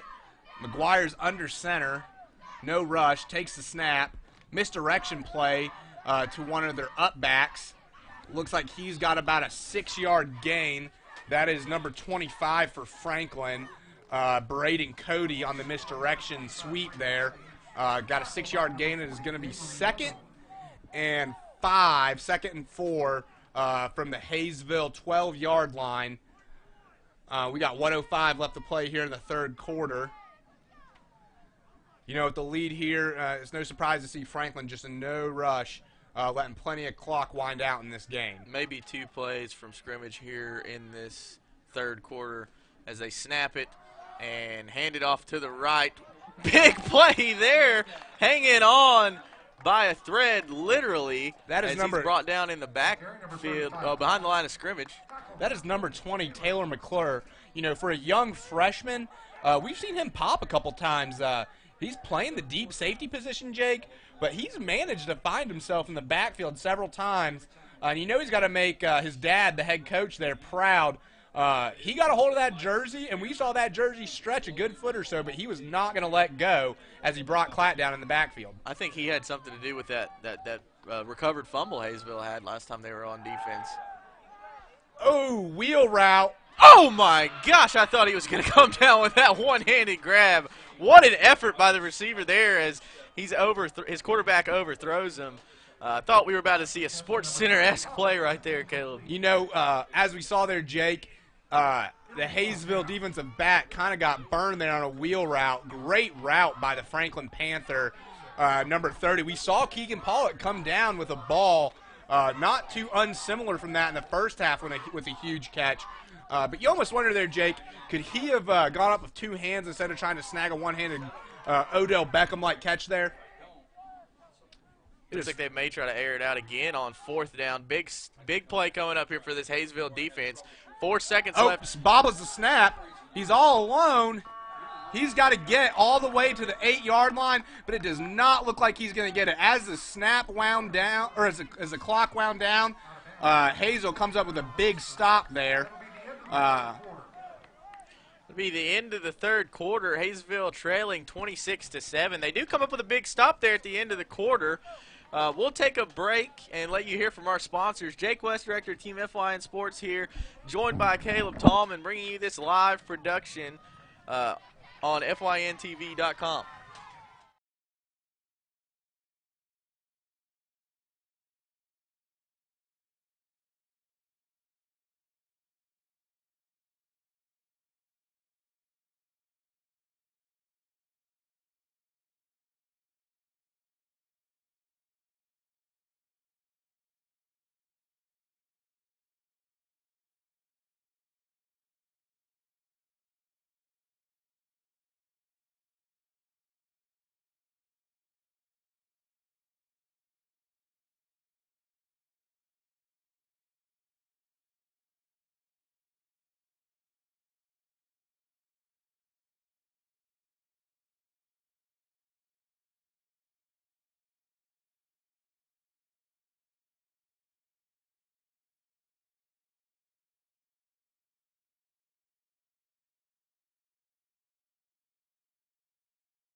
This is Caleb Tallman for Jake West. This is Team FYN Sports.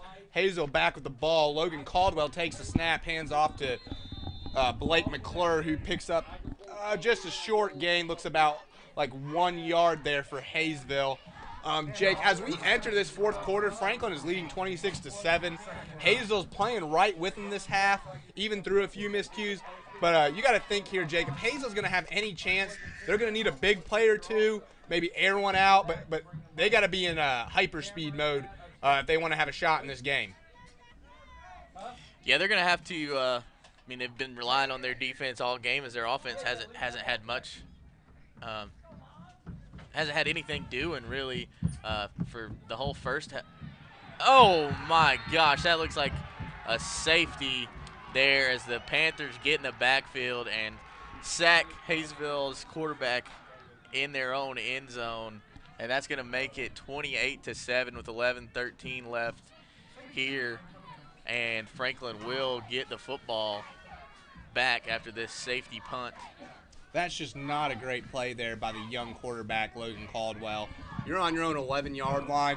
You just can't drop quite that deep. You know, it's not a good play. You get hit on the 1 or the 2, but you get hit in the end zone, and not only is it a safety, but your team's about to lose the ball now.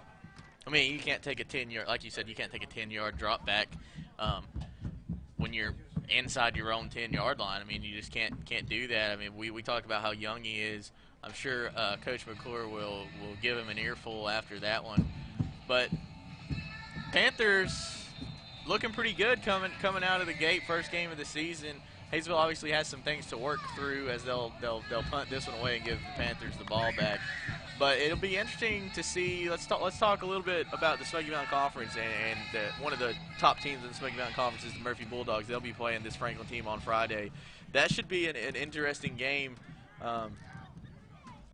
both teams kind of have struggled a little bit in their first game. Franklin struggled a little bit here early on, and Murphy struggled a little early on against Andrews on Thursday in their first game of the season. What do you expect to see there, Caleb? What a freaking punt there. Not only that. Oh, don't go out of the end zone. Jake, you have to punt the ball off from the 20-yard line after you get safety. I'm only 26 years old, but in my 26 years on this earth, I don't know if I've ever seen a punter, college, NFL, high school, punt for a touchback after a safety. Have you?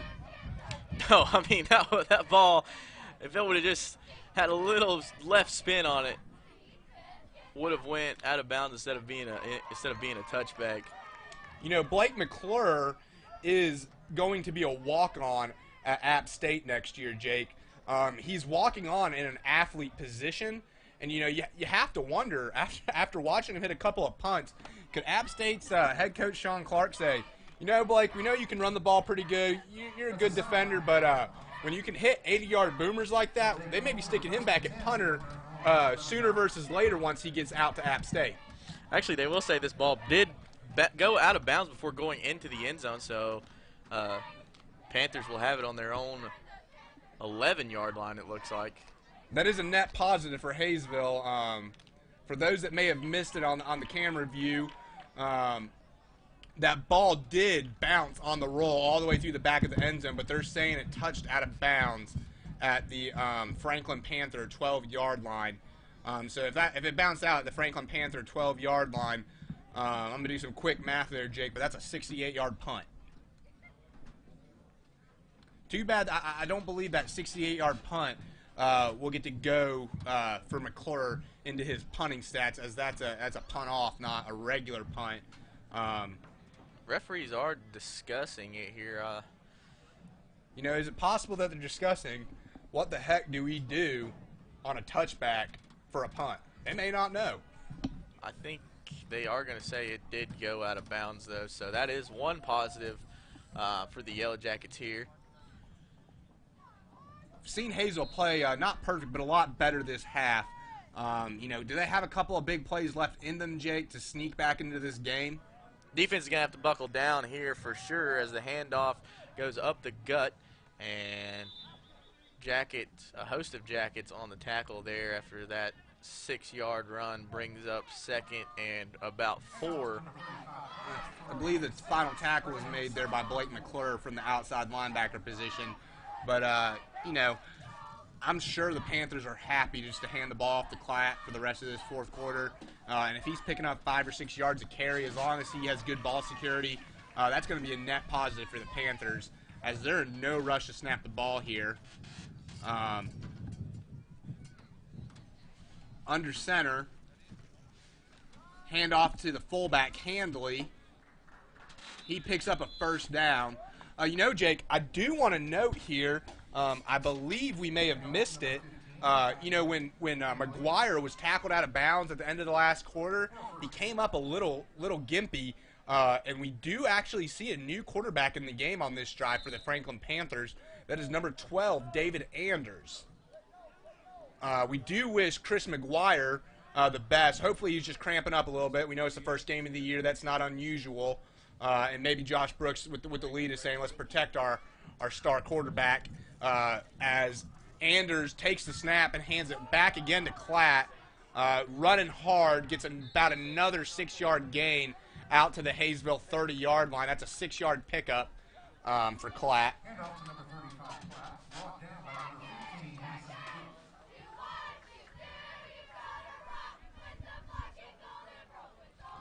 We had our preseason polls, preseason coaches poll, and we saw Robbinsville at 1, Murphy at 2. What do you think, Caleb, going forward? What do you expect to see out of the Smoky Mountain Conference?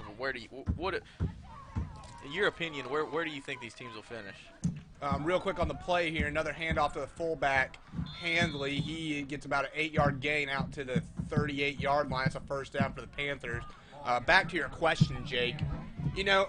Just in my personal opinion as an unbiased observer, I'm a Hayesville reporter, Hayesville graduate, but until I see this current Robbinsville team under the leadership of head coach D. Walsh lose, I'm not going to believe it.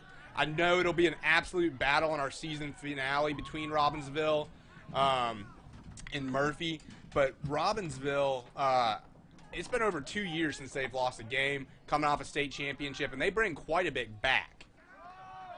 Another handoff to Klatt. He is tackled in the backfield this time. That is number 15 for Hayesville. That is sophomore Mason Cook on the tackle. For those that don't know, Mason Cook is also an outstanding wrestler for the Hayesville wrestling team. Quite accustomed to grappling there, and did wrap up Klatt. Yeah, you mentioned the Black Knights. Not going to believe that they'll lose until you see it. They do bring back probably the best line in the state of North Carolina, and I expect to see them give Lex Hooper quite a few holes to run through as they got another year of experience under their belt and come back. I know they gave Riley Anderson a lot of holes to run through last year, as Anderson racked up well over 1,000 yards on the ground. So I believe Anderson, by the time he graduated, Jake, he had 2,000 rushing yard seasons. I don't care how good of a running back you are, unless you've got some lanes to run through, you don't achieve that. Franklin picks up a couple yards there on the carry, got 3rd down and 7 from their own 42. It's a handoff to Klatt. He's got room to run. He's going to break all the way through there for the first down. That's a backbreaker for the Yellow Jackets as he picks up the first down. Clock is running, 7:15 to play in the 4th quarter. But Jake, I'd really expect from Robbinsville, too. He just didn't need to last year, but their quarterback, Nathan Collins, every single time Robbinsville needed him to make a play, passing, running, making the right read when they did some option stuff, he was big time. And I'd expect with Anderson gone, it to be a little bit more of a two-man show for Robbinsville between him and Hooper in the backfield. Yeah, I agree with you. Collins, the senior quarterback, coming back. Our all Smoky Mountain Conference quarterback, preseason quarterback of the year going into this year, as Panthers pick up a quick 6 or 7 yards on that run. Murphy struggled a little bit in the first half against Andrews on Thursday, and then they will play host to Franklin live on FYNTV.com on Friday. We'll be running 2 broadcasts. We'll be running the Hayesville broadcast and the Murphy broadcast. We'll have 2 crews, but both of them will be of equal production value. So tune in to either game or both games live on FYNTV.com. Caleb will be hosting this game. I'll be over in Murphy hosting that game between the Panthers and the Bulldogs. I think you said Hayesville has Robbinsville coming up as Franklin rushes for a first down there. Yeah, and you got to think, Jake, because of the basketball playoffs and the reschedule, as we're playing a little bit of Monday Night Football, which, we're already in rare air having a spring football season. We also have a Monday Night Football game for the double rarity there. But it's going to be a tough week for Hayesville, who's looking like they're probably not going to be able to make a comeback tonight and lose to Franklin. And then you're going to have 3 days to prep and prepare for not only the best 1A team in the state, Jake, in my opinion, but probably one of the best overall teams in the entire state. Yeah, the defending champion Black Knights will come into Hayesville on Friday, like I said, live on fyntv.com. Looks like the Panthers will take their first timeout of the half with 5:34 left in the fourth quarter. We'll take a quick timeout, too, and we'll be right back. Circuit World has 9-piece living room packages at incredible prices. Get this stylish sofa and love seat, 3 tables, 2 lamps, 43-inch 4K TV, and stand, all for only $1699.99 or $129.99 a month. Or get this 9-piece living room and reclining sofa and reclining love seat, now only $1999.99 or $149.99 a month. These packages are amazing. Stop in today at one of our 5 locations and get the furniture you've always wanted at Circuit World. We are proud of our coworkers and grateful to our community.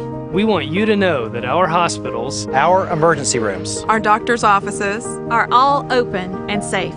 We are ready to take care of you and your family. That's what it means to be essential. That's what it means to be Erlanger. Learn how we're keeping you safe at erlanger.org/safe. Welcome back. Jake West, Director of Team FYN Sports here, joined by Caleb Tallman. Caleb, Panthers came out of the gate quick, stopping Hayesville and getting on the board, and haven't looked back since. They lead 28-7 as they roll out, and the pass falls incomplete. 5:30 left here in the fourth. What do you look to see this Hayesville team improve on going forward? We talked about them playing defending state champion Robbinsville Black Knights on Friday. What do you expect to see them improve on Friday? Well, you know, just like they've done better in the second half, you got to protect the ball, got to have good snaps. You got to do the little stuff. You can't do the big stuff. You can't do your big trick plays. You can't do anything fancy if you can't do simple handoffs and simple snaps back to the quarterback and the punter. As Franklin picks up 5 yards there on second down.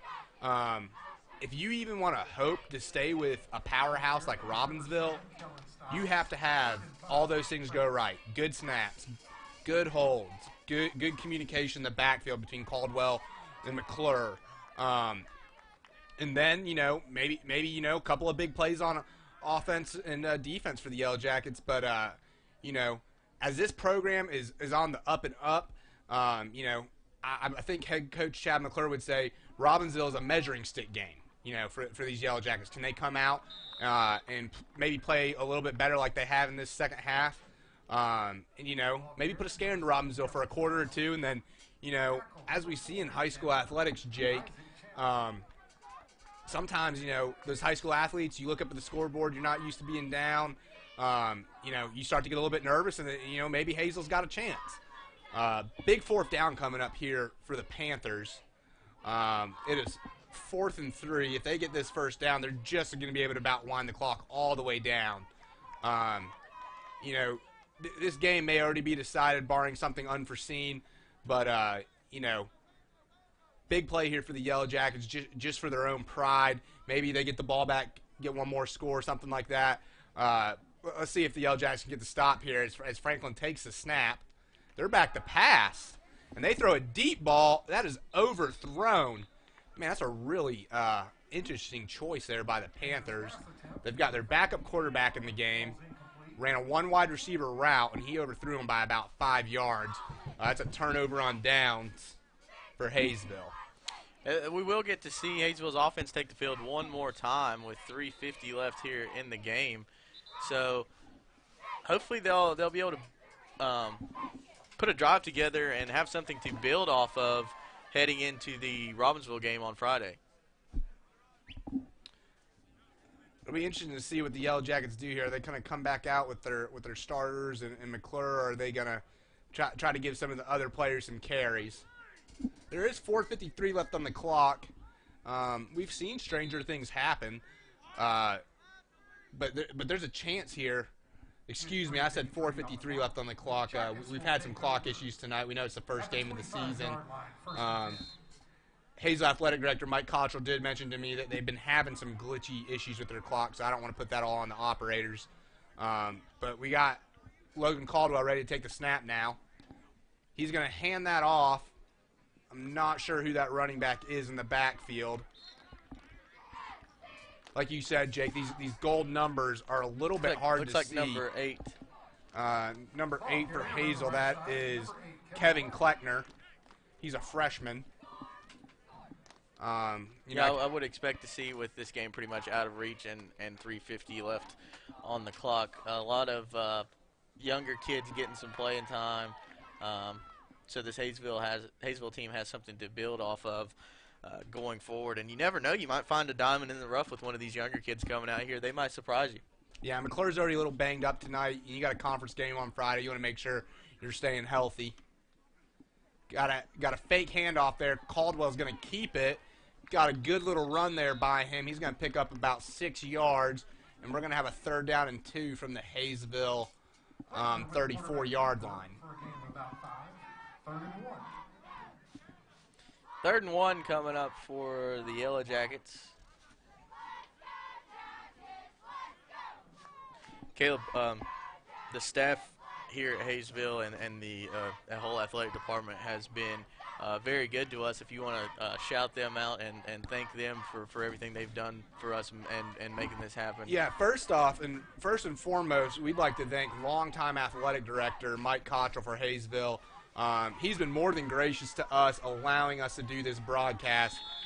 We only approached him Wednesday of last week when we found out we'd have the capabilities to do this. And he's worked really hard to allow us to get this broadcast together kind of last second here. But we're really looking forward to be able to broadcast all the Hayesville home football games on fyntv.com this year. I also would like to thank head coach Chad Mcclure, as he has, graciously welcomed us into his program, given us some exclusive access. I always forget some names, Jake, but it's been a great night here in Hayesville. We got 2:22 left on the clock. We just saw Franklin jump off sides. It's going to be 1st and 5 for Hayesville from the 46. We'd also like to thank our production staff. We've got Cade Denton down there on the camera. Amanda Thompson has been running our production tonight. And I appreciate having you with me tonight, Jake, as we have commentated this game. We'll have some different commentary teams throughout the rest of the season. And also, as we're covering Murphy Bulldogs, let's take a quick look at the schedule, Jake, as we have an opportunity. Tell us about your game that you have coming up this Friday night for Murphy once again. Yeah, Murphy on Friday night will play host to this Franklin Panther team. So Franklin will go back across the mountain, and then 3 short days later they'll come back to Murphy. And expect to see a pretty tight ball game between those two teams, the Bulldogs and the Panthers, as it looks like that quarterback for Hayesville, new quarterback for Hayesville in there. Number 8, Kevin Kleckner. Kleckner is pushed out of bounds after a gain of about 1. It'll be 3rd and 4 with 2:08 left in the game. But yeah, I definitely expect it to be a close game, as Murphy defeated Andrews pretty handily, but struggled a little bit in the first half in their first game of the season on Thursday. And then we've already mentioned Hayesville playing Robbinsville this coming Friday. Both those games will be live on fyntv.com. And then as we look out ahead of the schedule, Jake, 2 Fridays from now on March 12th, we're going to break to a quick commercial here as it looks like Hayesville called to a timeout. This is Caleb Tallman with Jake West for Team FYN Sports.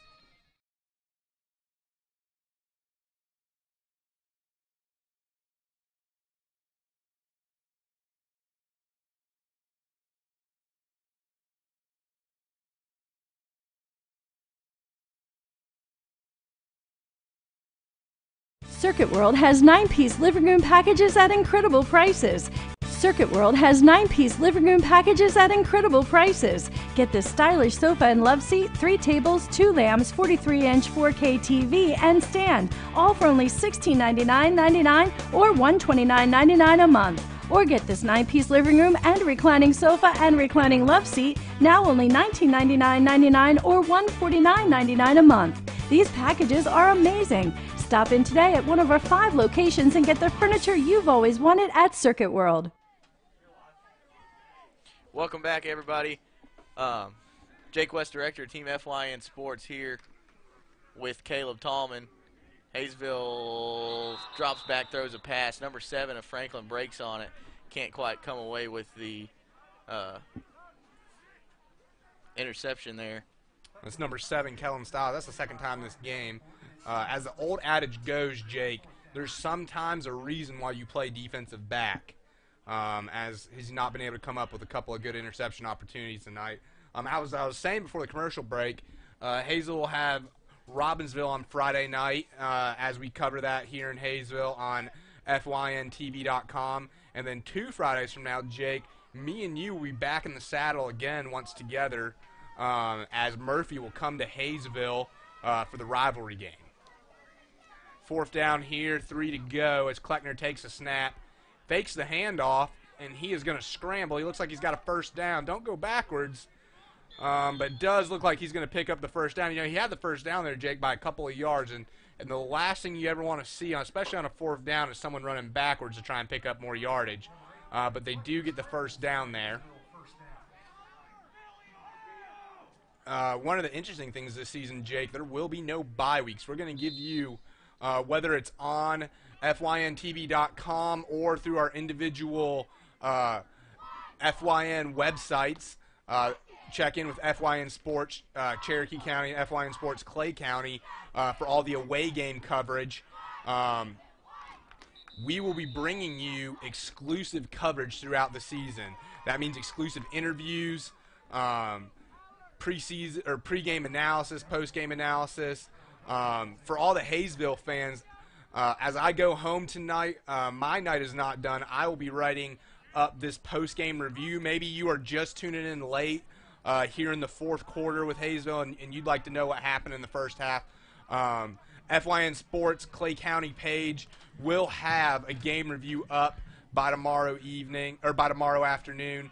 And also a little bit of information coming up on their game on Friday against Robbinsville. Good pass there by Kleckner on 2nd down. That is a reception by number 15, sophomore Mason Cook for Hayesville. He bobbled it and then came down with it. We got a 3rd and 5, 1:15 left on the clock. The clock's rolling here, Jake. We don't have much time left in this game. Looks like Hayesville just called a timeout. This is Caleb Tallman with FYN Sports, along with Jake West. This game is on FYN TV. We will be back with you after this commercial break. We are proud of our coworkers and grateful to our community. We want you to know that our hospitals, our emergency rooms, Our doctor's offices are all open and safe. We are ready to take care of you and your family. That's what it means to be essential. That's what it means to be Erlanger. Learn how we're keeping you safe at erlanger.org.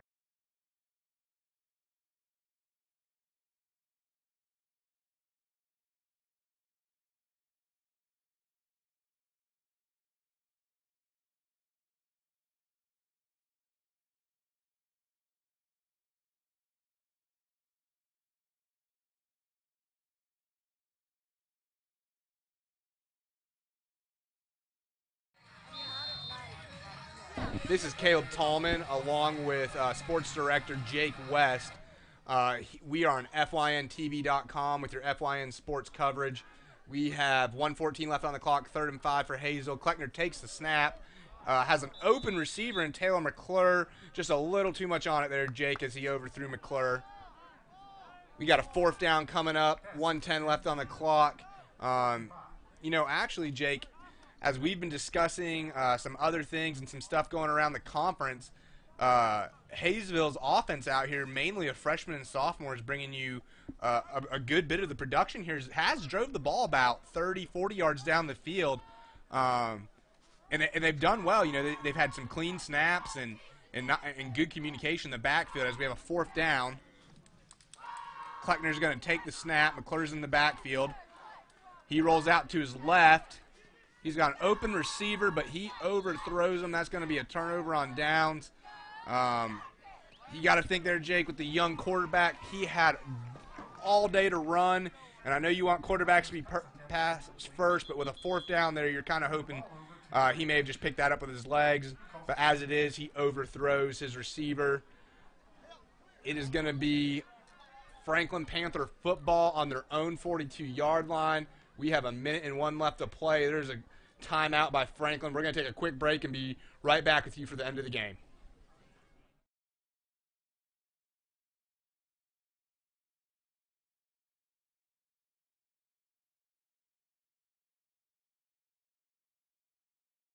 Circuit World has 9-piece living room packages at incredible prices. Get this stylish sofa and love seat, 3 tables, 2 lamps, 43-inch 4K TV, and stand, all for only $1699.99 or $129.99 a month. Or get this 9-piece living room and reclining sofa and reclining love seat, now only $1999.99 or $149.99 a month. These packages are amazing. Stop in today at one of our...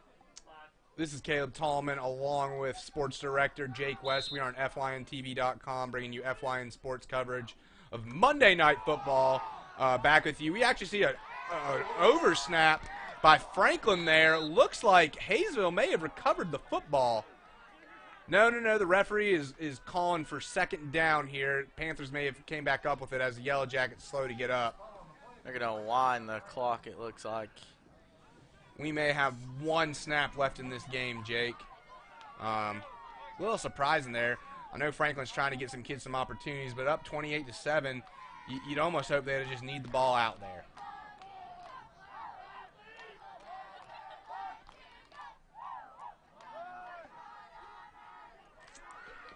Should be the last play of the game, barring any timeouts. As Franklin hands it off there, gets just a 3 or 4 yard gain. Looks like we're going to wind the clock down here. There's more play clock than there is game clock left. We're going to finish up here, Jake. It looks like the Franklin Panthers are going to find an opening season win, 28-7 over the Hayesville Yellow Jackets. Much better second half by the Yellow Jackets, but the lead was too much to overcome after some first half miscues. Once again, this is Caleb Tallman with Jake West for FYN Sports on FYNTV.com. We're going to take a quick break, and we are going to be back with you to do a post-game wrap-up, so stay with us. We are proud of our coworkers and grateful to our community. We want you to know that our hospitals, our emergency rooms, our doctor's offices are all open and safe. We are ready to take care of you and your family. That's what it means to be essential. That's what it means to be Erlanger. Learn how we're keeping you safe at erlanger.org/safe.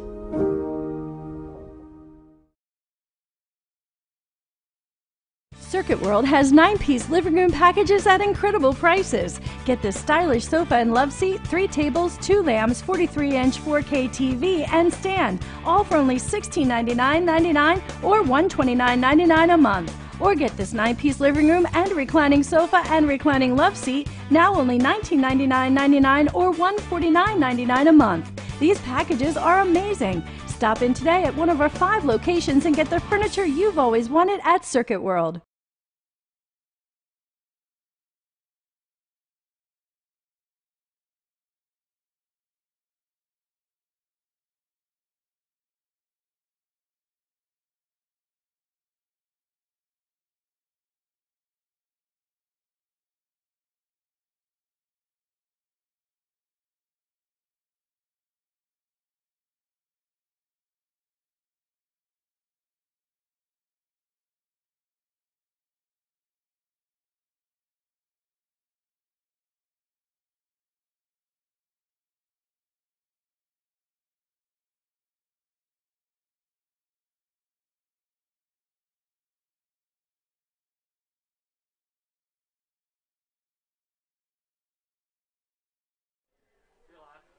This is Caleb Tallman along with our sports director here at FYN Team Sports, Jake West.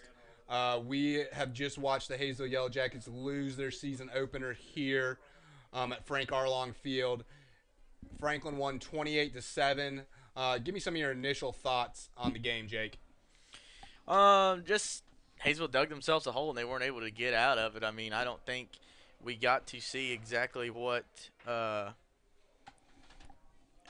these Jackets are made out of, just because they were playing with their backs against the wall because of some initially bad special teams play with some bad snaps and stuff like that.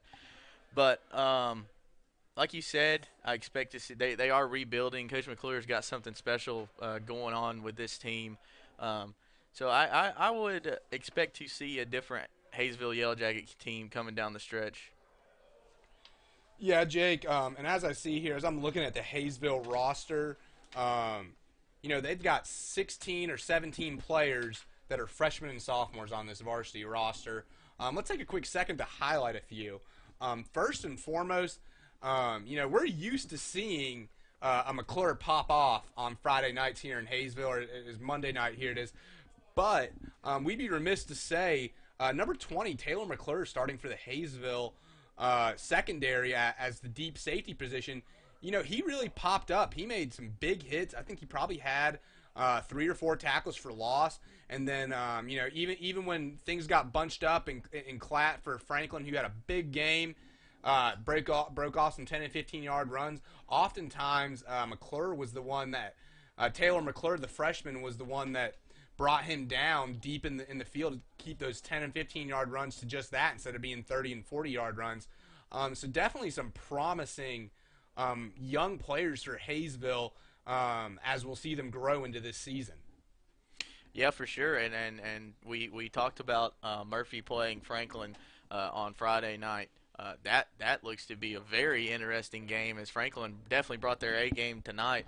And Murphy, always a good Smoky Mountain Conference team, as we know. So that's got me excited for Friday night here live on FYNTV.com. We'll bring you that game, and also we will bring you the Hayesville Yellow Jackets hosting the Robbinsville Black Knights live on FYNTV.com. You'll be able to go either download our FYNTV app or go to FYNTV.com and click on either link you want to watch either the Hayesville game or the Murphy game, or switch back and forth. Caleb will be live in the booth for the Hayesville game. I'll be live in the booth for the Murphy game. So it's a busy week for Team FYN Sports here. But also we want to thank the Panther fans for tuning in. We be glad to have you on Friday night as the Bulldogs host the Panthers. But we just want to thank everybody for tuning in. A busy week, as I said, for us going forward. But a busy week is a good week in any business. So thanks everybody for listening. I want to thank all our sponsors. Caleb, before we go, do you have anything else? Just in wrapping up, Jake, this Hayesville team played a much better second half. They did have the safety, but really other than that, they held Franklin to 0 points, coming up with big stops deep in their own territory at times. They're going to have to play that kind of sound team defense and with better special teams to hang in there with Robbinsville on Friday night. Just to mention real quick, I will be writing a post-game wrap-up. That will be out. Check FYN Sports Clay County page along with our Twitter and Facebook page early tomorrow afternoon to see my post-game thoughts on this game, as I will try and go get some interviews and some information from head coach Chad Mcclure. As you said, if you were watching on a laptop or phone on FYNTV.com, I know for my parents I had to explain our FYN TV app is available on the Google Play Store, the Roku App Store, the Fire Stick App Store, and the Apple Play Store. If you have a smart TV, you can download it right on your smart TV, and you got one of those 70-inch big screens. You can watch it just like you're watching a college or pro football game. Like we said, we'll be back here with you in Murphy. Jake will be in Murphy on Friday night, and I'll be here in Hayesville on Friday night bringing you dual coverage. Only the way FYNTV.com and FYN Sports can. This is Caleb Tallman signing off for Jake West. Have a good night, fans.